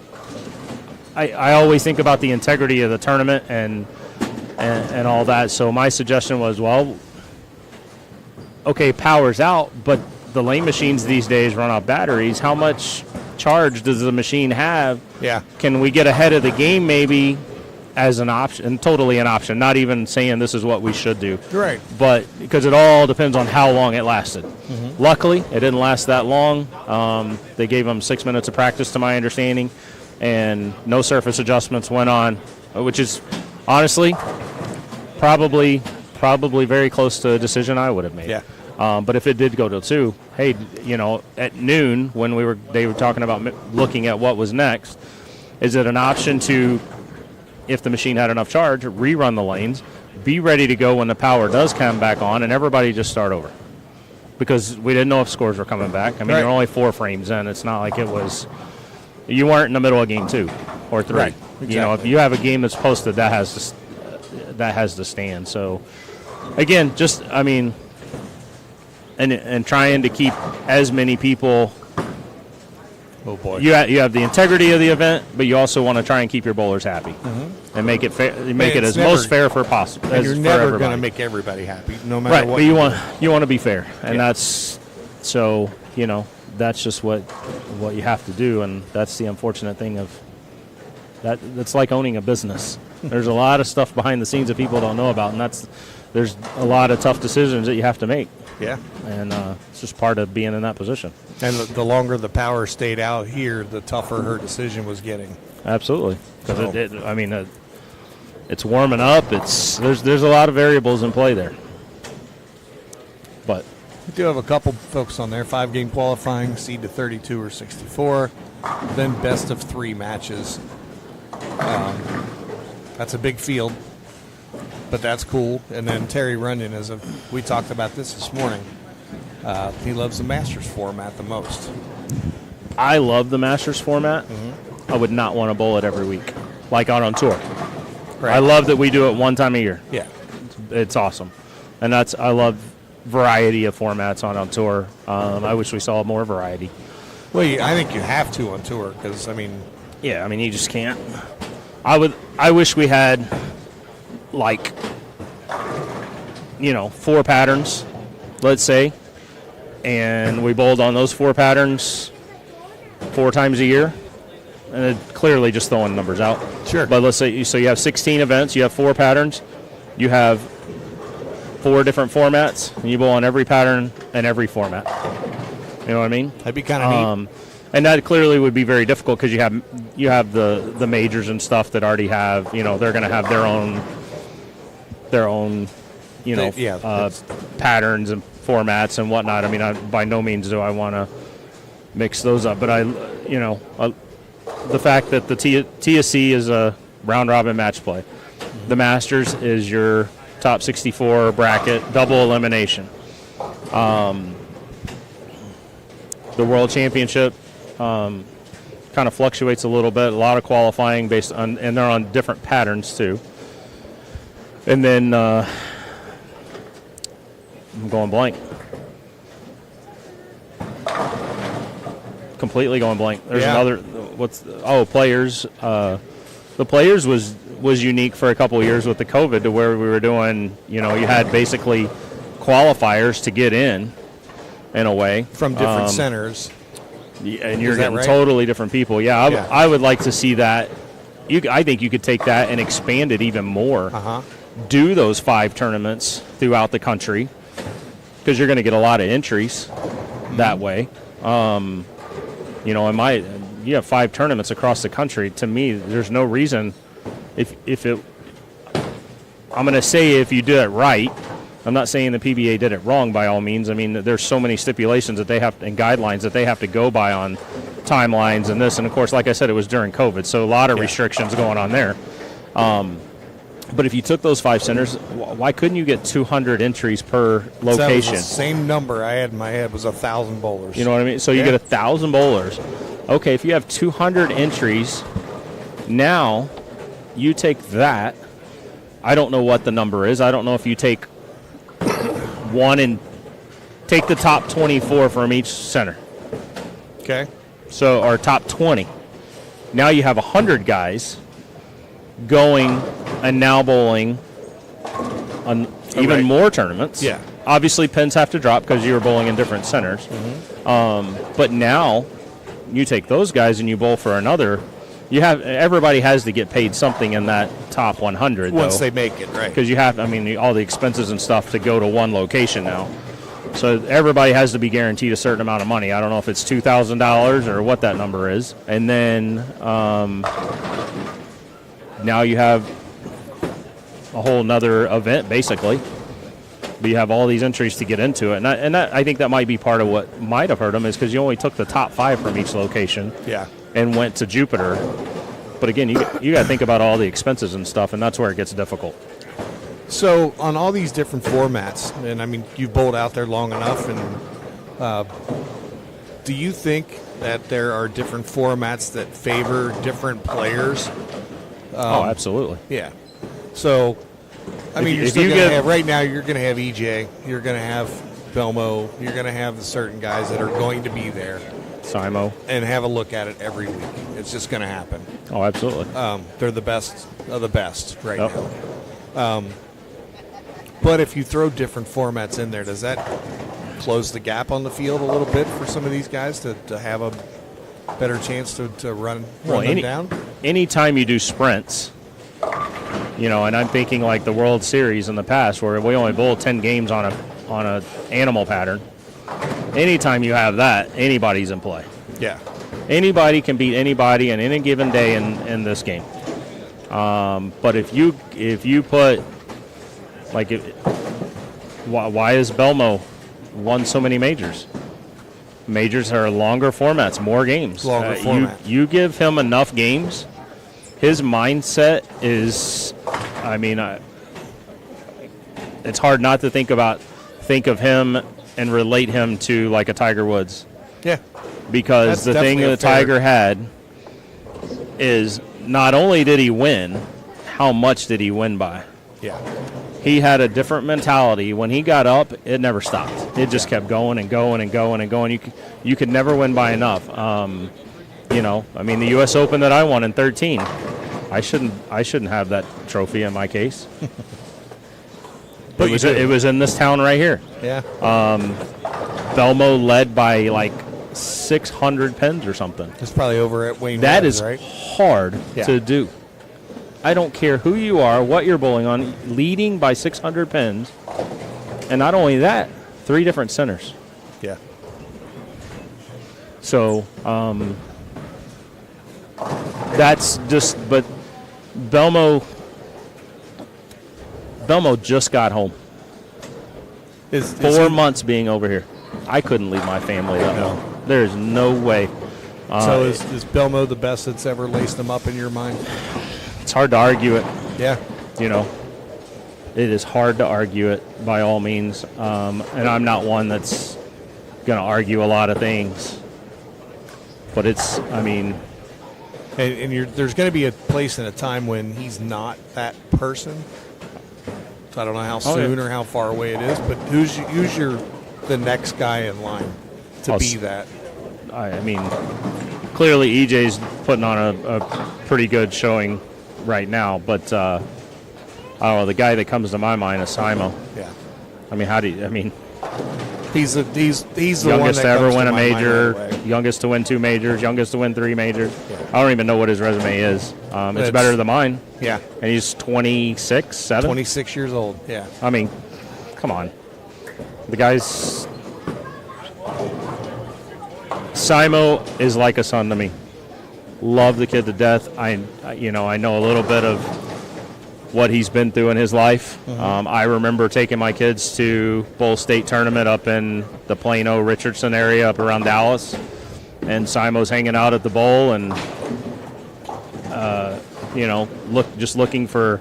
looking to sub. Yeah. Be there to bowl. I mean, and I want to say this little kid that just kind of drives you nuts in a way because he's just there and won't get out of your way. You know what I mean? But at that time, clearly I had no clue what in the world he was going through, and well, he's kind of got the bad boy reputation out on tour, and I've live streamed a couple tournaments where he said some things. I mean, he's very opinionated. He is, and he said some things that I thought were, maybe not right, but at the same time, you don't know exactly what's happening to him right then. Correct. Yeah, you never know what anybody's story is. Yeah. You have no clue what they're going through, what they've been through, and until you know for sure and have even lived it, you have no foot to stand on and no right to have an opinion or say anything. Yeah. I've had to learn that the hard way. Yeah. He would be a guy that I would like to sit and just kind of, I will tell you, shoot it with him just to talk. He is one of the hardest working people that I know. And I know you wouldn't think that by some of the stuff that you've seen on the lanes with him, but I know that. And that kid, I will tell you, we go to Japan, we go to Korea, we're together.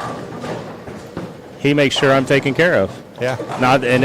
As I said, he's like a son to me. Yeah. But he has different connections and whatnot, and he just makes sure I'm taken care of as well. So, he is, does he have? I'm going to say demons, and I don't even want to say demons, but you understand what I'm saying. I don't know what the right term or word is there, but I do. Again, knowing what that kid has had to go through. I mean, I'm sure you guys probably saw the documentary that they did on him, but he is a great human being, and but everybody has weaknesses and downfalls, and if you want to say that's his weakness of how he might handle some things, and I think maybe that is a little bit of the difference between, say, him and Belmo. Belmo's been raised totally different than Simo, like the total opposite. And the other thing is Simo doesn't have a family. Yeah. Or doesn't have kids. I'm going to say family. Right. He doesn't have kids. So Belmo has 4 kids. So when Belmo leaves, and it's not leaving like, oh, okay, I'm a 2-hour plane flight away from home, and I can go home, take a week off and go home, right? Right. Belmo can't take a week off and just go home. It's not worth it. 1, financially, 2, for time, because you're going to go home. Okay, well, now maybe I get 2 days at home. Well, you're not going to fly halfway across the world for 2 days at home. Exactly. At that point, all you're going to do is make things even worse than what they were, because the kids just wouldn't understand that. So Belmo, it is a true business to him, and this is clearly mostly opinionated, but Sure. how he handles himself and how he's done a lot of incredible things, on the lanes, off the lanes, and it's hard to say he doesn't deserve it either. Right. But no, Simo would definitely be the next guy. And I'm going to tell you something. Simo told me this, and I never thought of it this way, but some two-handers would probably answer this the same way. Simo used to bowl with his thumb in the ball. Okay. Why do you think he took his thumb out of the ball to bowl? I mean, why do I think? I mean, I know. Yeah, why most if you people- were to ask, Simo used to bowl with your thumb in the ball and used to be great. Why would you take your thumb out of the ball? What do you first think thing I would the answer say is? it gave him a better edge. I mean, What can he do to a bowling ball differently without his thumb in the ball than what he could with his thumb in the ball? throw a backup ball? Well, yeah, but that's. He's really I good know with I know he is, but that's not the reason why. No, go ahead. So he can play straighter, Yeah. because now he can get his hand without his thumb in the ball. He can still create the rev rate and get his hand behind the ball easier. Most people, you would think it's to hook the ball more. That's what most people would say, because you're going to generate more revolutions. Yes. That's common sense. It's to be able to go straighter. Makes perfect sense. What kid wants to take their thumb out of the ball to go Throw it straighter? Think about it. Yeah. Think about it. He's different. Yeah. He is different. And that's why I put him in that category. Yeah. That makes good sense. No question. There's not even a doubt in my mind. Would have never thought of that. Yeah. We do have the top 8 right now, the top 36 sheets through Game 12. I've posted in the event page as well as on my page. Our leader is currently Alec Keplinger, who's having a big day. He's at plus 459. Holy moly. Yeah. David Kroll. 240 over. He's 240 over for the day. David Kroll's 214 over. Putting him at 419 over. Justin Knowles. They must have changed the pattern. When the lights were out, there was somebody out there wiping the No, lights. he already had 4 frames in, so it happened before. They must have changed the pattern today, made them easier on the right. Probably. They ran I should have bowled today, not They yesterday. ran the machine backwards. So we got Chad Roberts. Gotta have a little fourth fun with it. place. Yeah, you have to. Great he's- bowlers. You can't take any again. No. Nate Garcia's up to 5th at 401. Ryan Leaderback had a better game there. He's at 374. Pharaoh Williams at 362. And there is Jordan Malott, the first man out, currently at 362. 2 pins off the cut. What did he shoot? 220? 230? 239 and didn't move into the top 8. So, Mr. Kroll, Bugs here is on our pair with the front 3. He's got something different than what other guys Anybody do. else. Yeah. This We is about watched the him- time they opened up on the right. And I say that we're 4 games in, and those 2 guys have 200 over. Yeah. And, So what in the world are they going to do these last 2? and I watched him yesterday. It almost looked like he was just out there playing around. but he was not. He was knocking pins over. I'm curious. I haven't watched him that much this weekend. I'm curious how his ball's going through the pins. Well, did he just pick up a purple hammer? I can't tell what that is. I'm not sure whose staff he is on. We'll find out when he turns around, probably.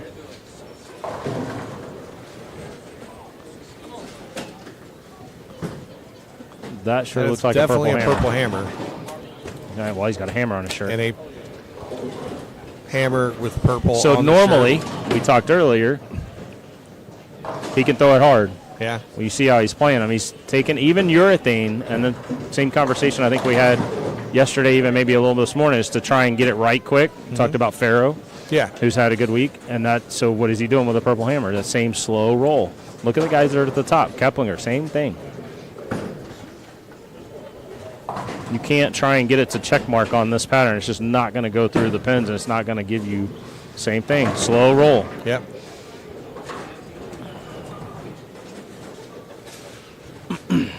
Nate Garcia can slow roll it like that. Get it right quick and get it to burn out. Andrew Anderson can. Nate's on the pair that. Wow. Nate's on the pair that we just saw Andrew Anderson come off of, going 2-8-10 3 or 4 times. So. Well, now, what did he shoot that game? 160. Andrew. So he said 160. Well, guess what? Now he's off this pair, strike, spare, 8-bagger. Well, all right, 6-bagger and just 2-8. So, Yeah. but still, 250, 240. Just kind of goes to show you. And what do you have game before down on the high end? Do we have 4? that? I got them all. Where'd he go? There you go. Chris, these 210. pairs have been So he had brutal. 240, 250, 21, and then, 160. What's up, Daniel? Watching World Bowlers Bowl, sir. I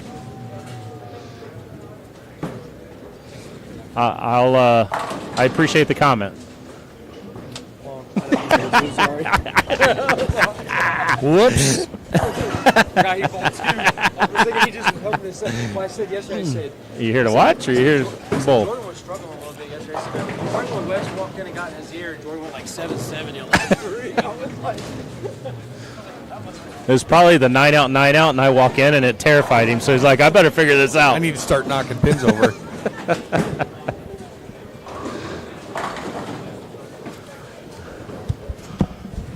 When they have spare turkey, I can promise you he's circling the lane. And if he's not, you're making a fool of me. There it is. Yup. There's just a little zone there. It'll hook if you get it right, and it'll sit there if it gets in a little bit. Little tube.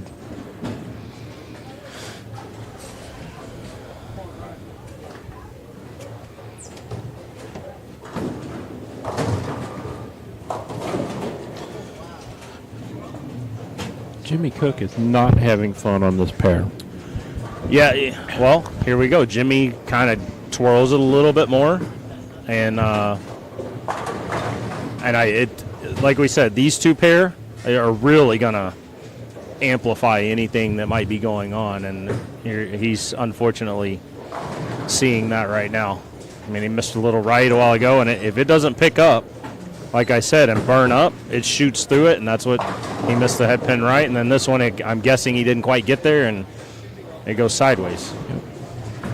He got 2 yesterday. We saw that.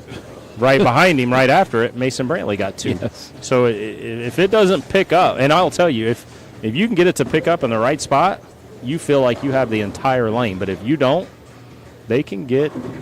No, Feel like you're against the world if it doesn't. yeah, I mean, getting 2 is not easy to do. But if it's just not matched up right, it can come out quickly.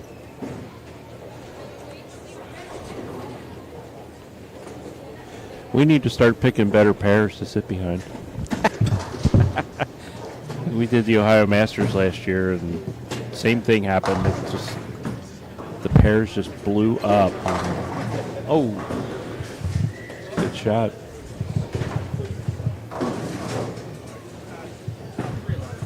Did you see as I didn't feel, and I don't think I saw, but I didn't walk around as much. Did you see as much urethane go down the lane on B squad as you did on A squad? I think so. Okay. We definitely saw a lot of it. So. I believe Farrow did. Uh-oh. Oh, wow.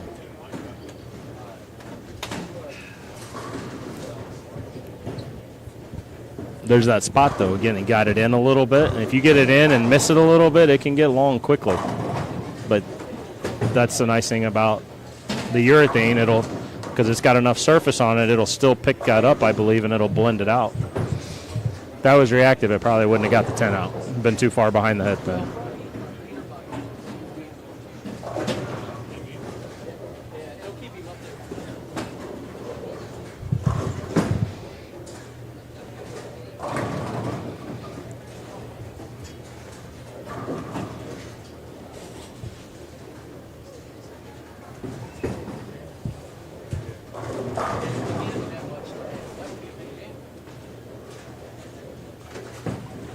A little firm.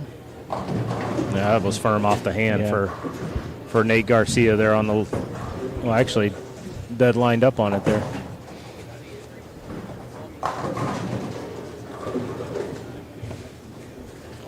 Yeah, he definitely didn't like that one as soon as he let it go. I wish you had Specto on that pair. I don't think his angles were really that much different.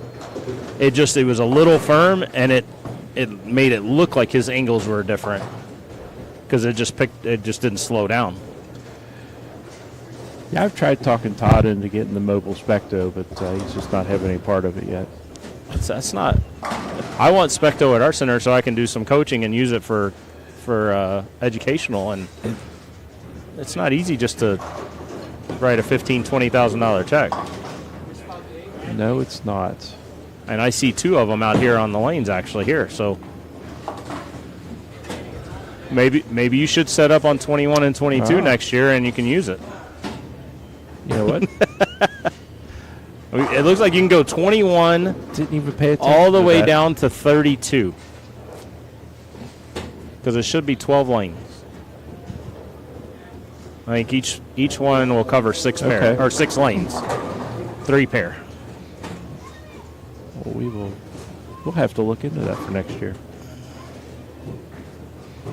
Do some research. Be a nice little feature to add. I can promise you that. I'm not the guy who's going to tell you how to do it, because when you get all this stuff, okay, yeah. I can match the plugs up. I don't know if it's going to the right one though, but I'm sure you can. Scott's got all this down to a science. I mentioned we're going to throw you into the conversation now. I mentioned. So Nate threw a shot off his hand. I said, "Oh, that's firm," and he missed the head pin. He washed out, I believe. All right, 2-10. I don't remember. 210. But I said, I would like to see that on Specto, because I don't think it was really offline. It was just firm, and it never picked up, and it barely touched the head pin. And he said he's been trying to talk you into getting Specto. I said, well, it's not easy to write a $15,000, $20,000 check for that easy. It's easy to write those checks. Oh yeah, it's easy to write them. Cashing them. Let me know if you get it back in the mail. But I mentioned there's 2 Spectos here. Yeah. So all you got to do is move 1 pair over to 21 and 2. Yeah. You can go anywhere from 21 to 32, assuming all those work properly. I don't know.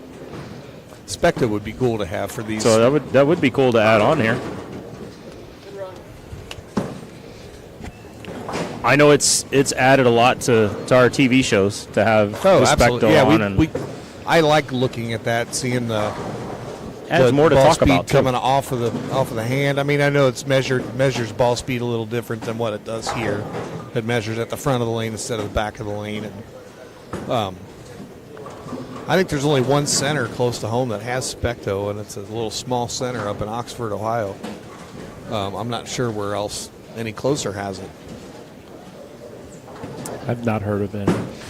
Be something to talk to the managers, proprietors about if it. they have it here, about being able to tap into it. Yeah, see what you got to do to to tap to it to use borrow it. Yeah, well, I mean, it's there. Why? I mean, Yeah. you're not hurting it. You're not taking anything away from it. That's for sure. It's not like you're putting miles on a car. I don't think. No. We've got a hello from where?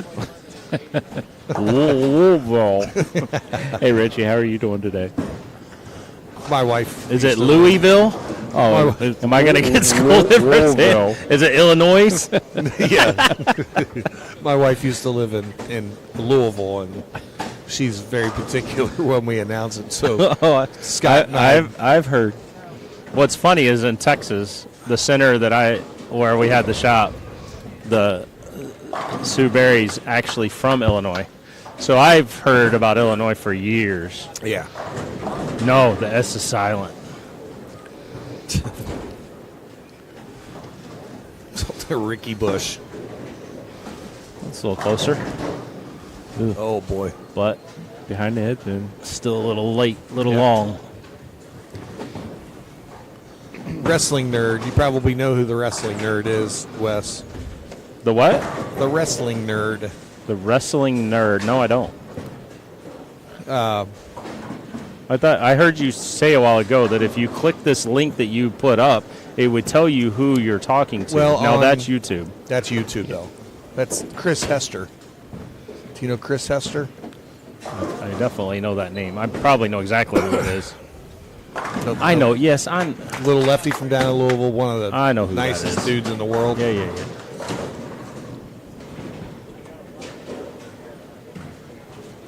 Louisville. What? How do you even pronounce that? Louisville. Colton, you need to go back to sleep. Louisville. Louisville. Dawn's going to sneak up behind me and hit me upside the head. I don't know if she may not be paying attention, so that's Probably fine. isn't. She can only We'll take so much replay it of on the this. way home on the As stereo. soon as everybody calls me Malott, I'll start saying all these towns and states and everything properly. I'll worry about it then. I don't think I got to worry about much No. because Malott is definitely the number one. More and more people, though, it seems that I run into who don't know how to announce it or pronounce it or actually pronouncing Even it today? properly. No, I'm not even talking about bowlers who Oh. would know me, right? It's just going to a random Going clothing to the store or restaurant or grocery whatever store, right. and wherever it may be. Thanks, and they're Mr. like, Malott. they seem, for whatever reason, it just seems like it's more Malotts now. All right, I have a question. Where did Alec start? He started on 23 and 4, didn't he? He did. So he got to skip these two pair. He sure did. He did. And they're in game 6. So, yeah, he got to bounce right over him.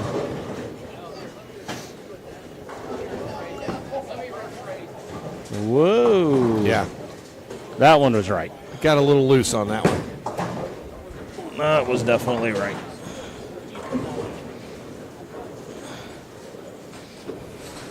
I don't even know how I would shoot that. I think you still have to go left of the head pin. Yeah.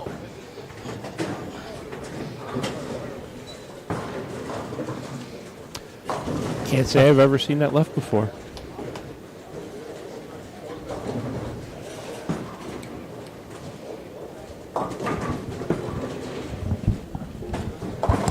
Yeah. Yes. Not a lot you're going to do with that one.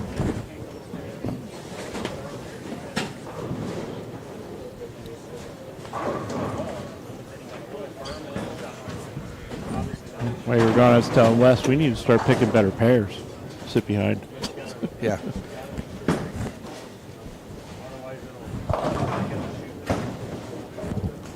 We're just wrapping up game 7. No, game Oh, 5. Game 5, I'm sorry. Yeah, because there's only 6 today, right? Game 5. Dave Kroll's going to probably bounce back into the lead with 275 that game. Maybe. I didn't see what Alec had. He fell before out of the then. lead? Alec went around. Oh, Alec had in 250 game- and Cole had game 220. 12. Well, We'll see what this kid's made of. He had 250 on the high end, he said, so he's should put him in there. Now it's just hold the spot. I told him that the what I see, like Andrew came here and he went strike 210. Obviously Nate Garcia, what we saw with him the last couple shots on the right line, I said they look fine. You just have to make sure it picks up. You have to stay slow. So see what he's got.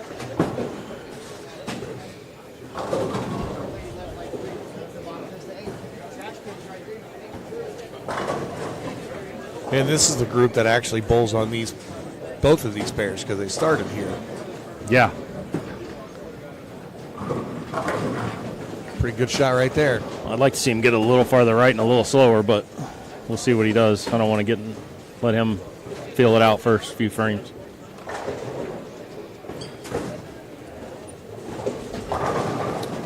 Well, you can see on the back of his jersey our All-Star logo. Yeah. It's a pretty neat logo that they came up with. Yeah. He won a jersey for winning the Coleraine Open, and he said he was maybe going to try to get it for his little brother. I told him that's cool. Whatever he can.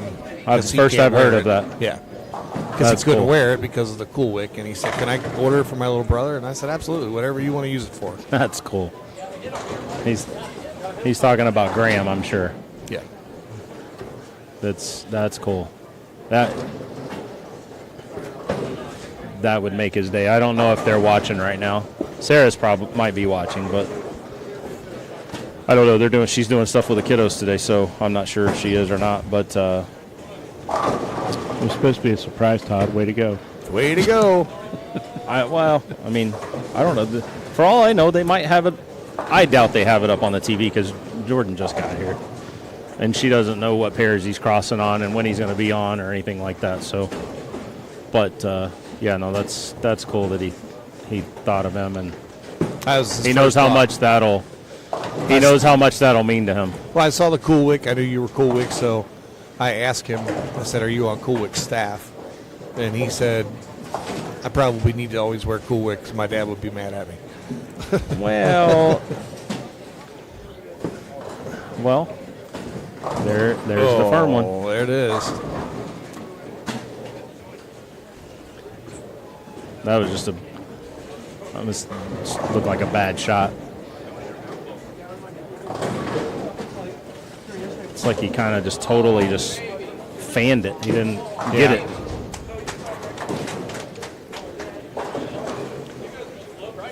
All right, David Kroll, current leader with one game left to go at plus 494. Alec Keplinger, second, 452.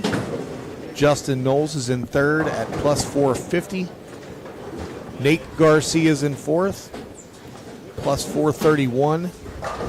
Graham Fa with a big 279 the last game, put him up to 426. Jordan Malott is in sixth at 419. And there is currently a tie for seventh and eighth. Chad Roberts, Ryan Liederbach, 398. Just on the outside looking in is Nick Larson at 395.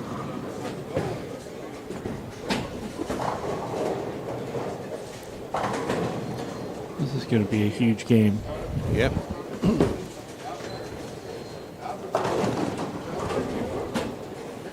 What'd you say Jordan was at? 416? 19. 419. He's 24 pins ahead of ninth.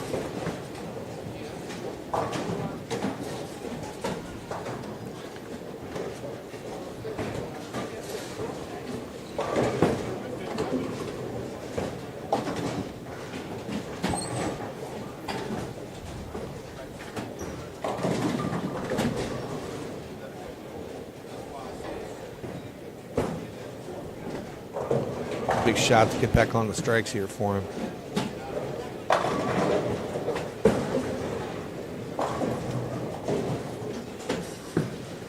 Looked like a better shot. And there's the result. Sounded like it.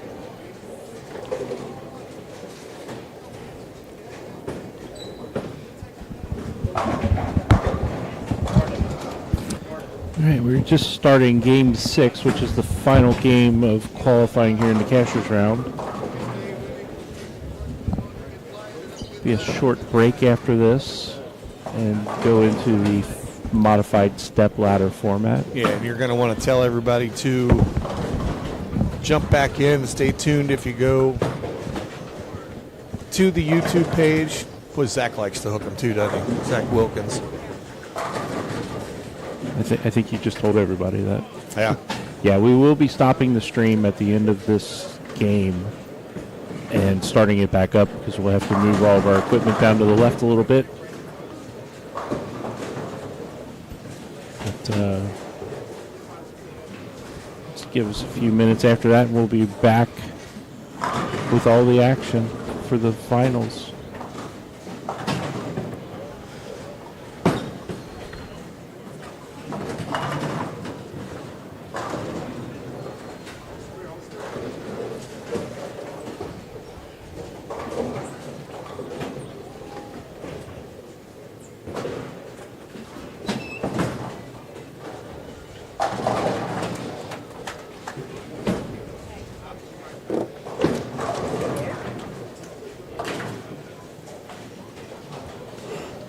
Big ball right here and see if he makes the right move on it.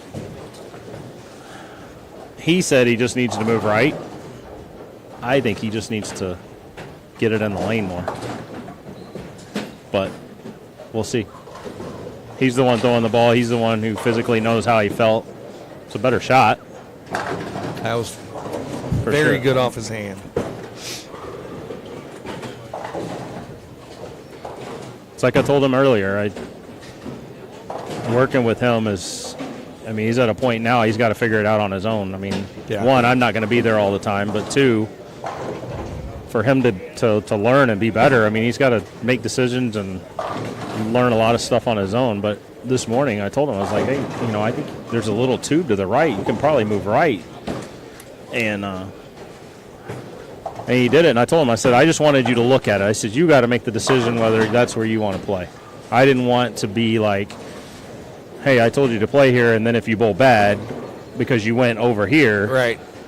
well, I told you to play there. You know, he's at a point now to where he's got to figure it out. Now, like, you know, when he was 12, little different conversations. You know, but again, like I said, he's at a point now. He's got to figure this stuff out on his own. He's got to. That's what I asked him. I came back from grabbing him some lunch or whatever, and I asked him, I was, hey, you want me to go watch you throw, you know, first few frames and see if you're all right or whatever? And he goes, no, I know what I'm doing. I just can't carry. I said, all right. So I came down here. Let him be. Yeah. I mean, It's the right spot to be anyway. You get to see him finish. we right weren't here, there last so- weekend. Right? The other tournament he won, we weren't there either. We got there. We actually got there for like the last 4 frames, I believe, in Fort Wayne. So he's clearly Got to roll. Oh, Look at got that. away from Just smacking the 4-pin against the wall. what I love, like that shot right there. I know he got it right, but look at how much more he's in his legs. That's the fight and the determination. That's that extra focus, knowing, because I can guarantee you he's pissed off about that 190 game. Yeah. That he fell out of the top 8 or 9 or whatever it is, and he's got that extra focus right now, and is that determination. That's like I've people ask me, is he better than you? Physically, absolutely. I'll This never. physical game is pretty impressive. Oh my! He is so strong and can do so much with a bowling ball. It's ridiculous. And And his first love is baseball, huh?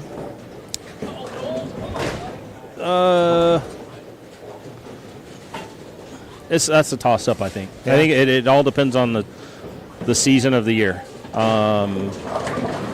We're just gonna we're focused on baseball right now. It's pretty good. Maybe a little firm, but Yep.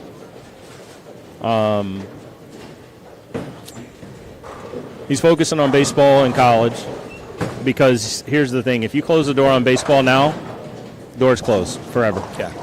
And bowling, he can close the door, or at least put it on the back burner. The door will always be open. And so we're going to give it a, who knows what baseball might hold for him. I mean, it's too early to tell still. So How old is he? 19. Yeah. So, we'll see what comes from it. I mean, freshman year and 10 home runs and played probably 80% of the games. Early on in the season, I think they were still kind of determining who their starting first baseman was, so they were kind of letting them battle it out a little bit. So he didn't play every game, but out of 50 games, I think he probably played 41, 42. Nice. Where'd you go to school at? Huntington University, so it's about 40 minutes from the house. Not bad. But, so I know,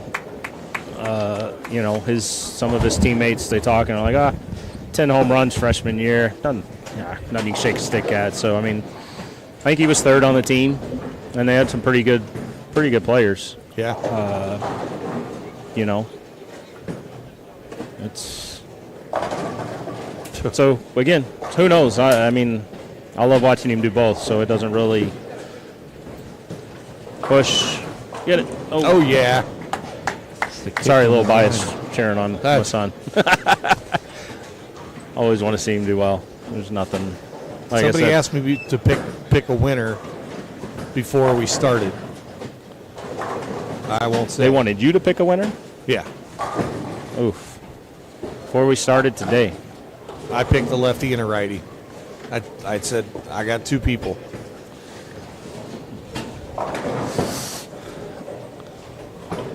All I'm going to ask is how are those two faring out so far? Well, Oh, okay. they're bowling in front of us on this pair right now.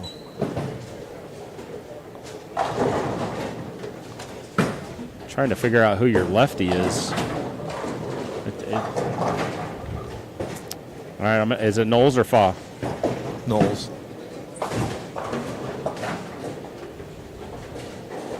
First time I met Justin was at the Bradley. I think in 18.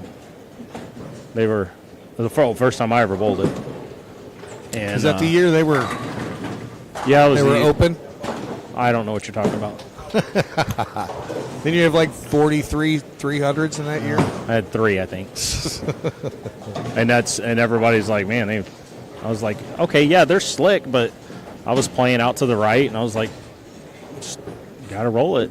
No big deal. Well, guess what? The next time I bowled, that didn't work. That did not work. And last year, I asked Jason, I said, hey, just out of curiosity, how long and how many mills did you use? He won't. Did he tell you? He actually did. Huh. That particular year, that particular year was 50 foot. How many mills do you think it was? Oh my God. Is it in the 30s? Do the math. 50 foot. How many mills do you think it was? I've told you twice now. Probably 50. Yep. Could you? I mean, we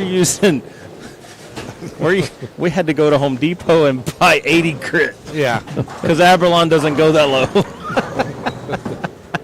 People are out scraping their ball on the sidewalks and the side of the building. That set of balls made it home, but never went down the lane for me again. They're probably a little smaller by the time they got back. I did notice you did get the gold ball out yesterday a little bit. Got what? The gold ball was out yesterday. We didn't notice that. That's a special gold ball. Mm-hmm. That was not the one. I wish I had that one. Not the special I gold thought I had it in the truck, but the one I had in the truck was a blank. So it didn't have holes in it. That didn't work out. I didn't have enough time to go through everything. I've had the 15s like pushed to the front of the truck, and I've had the 14s on the back. Yeah. And I haven't really had a time to go through them all and everything, so I wanted to do it before I came and get the 14s out, but I didn't. Like, it just didn't happen. Yeah. So I had Jordan helping me go through them yesterday after he got done bowling, and well, we found the gold one. It's still got it's in the plastic in a bag. doesn't have holes. Great shot. So, but we had this gold. We had the other gold ball. The one I threw yesterday was a Marvel Max, which I got in Japan a few years ago, probably 16, 17. So I've had it for a little while. Yeah. And it's I don't know what it is about gold balls in me. They roll good. Like, there's some people, you put a gold bowling ball in their hand, they're just you can't beat them. I actually found another one somewhere, and I have it. But I can't find it. I don't know where it is. It's undrilled. I'm wondering if somebody stole it from me. That's not going to make me happy if I can't find it. But nothing I can do about it. Yeah. I was going to trade a guy for a gold high road, but I never ended up doing it. Oh, Keplinger out the window over there for 190s even, I think. Kroll is next to him, isn't he? No, Kroll's 2 over.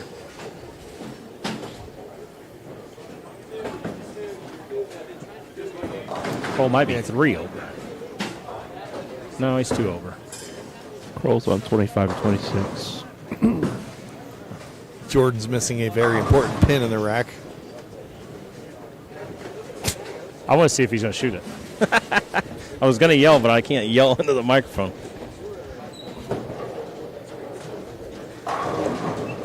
This could be a big shot. Oh, Trent with the tumbler.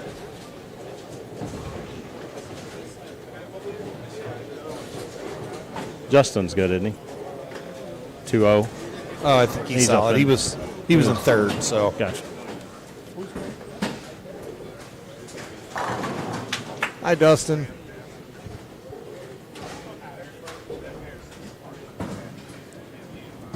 Graham's already up there.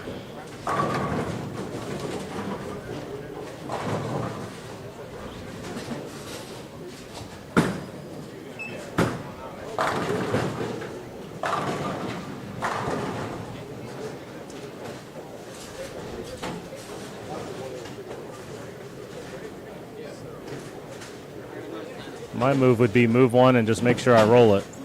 It's not. Uh-oh. He cut it off a little bit. Cut it down, though.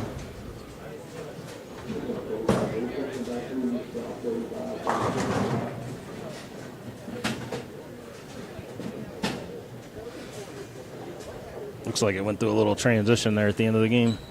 Both lanes.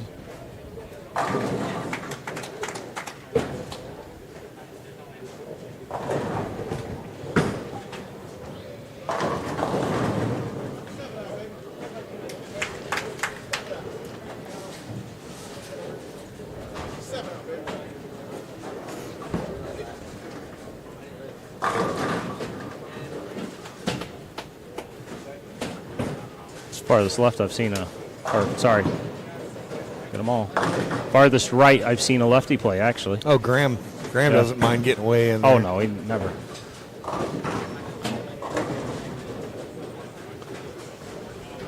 He's one of the guys I could just watch throw the ball all day long. What's that? I could just watch Graham throw the ball all day long. he- Just so smooth.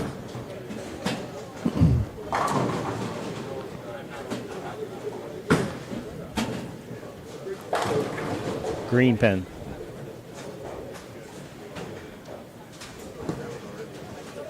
Yep. Dan, I do not have those numbers, sir. Oh, geez. Get something. All right.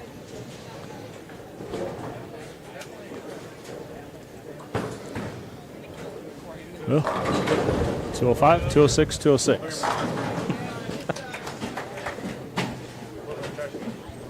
This is 3 of the best games we saw on that pair, all for the last 3 or 4 games.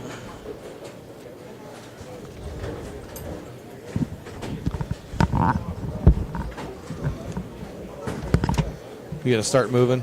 All right. We're going to start moving our stuff down to the next location. you're welcome to stay with us down there once we get settled.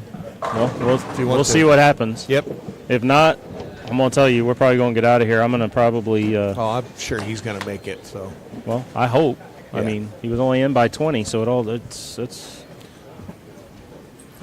yeah, but there's a Oh, it was a big there's gap a little after gap that. here. So I think he's all right. I don't have no clue what Nick did, but Yeah.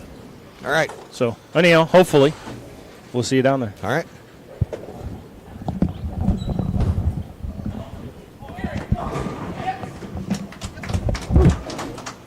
Where's he at? Oh, he's above. Yeah, Sam's already in.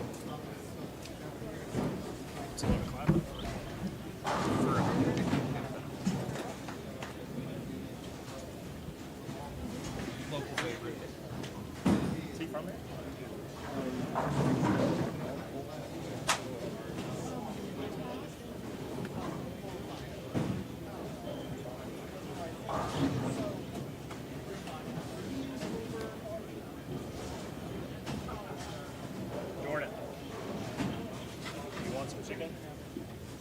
It's in the truck. Huh? What? All right, I'll go get it.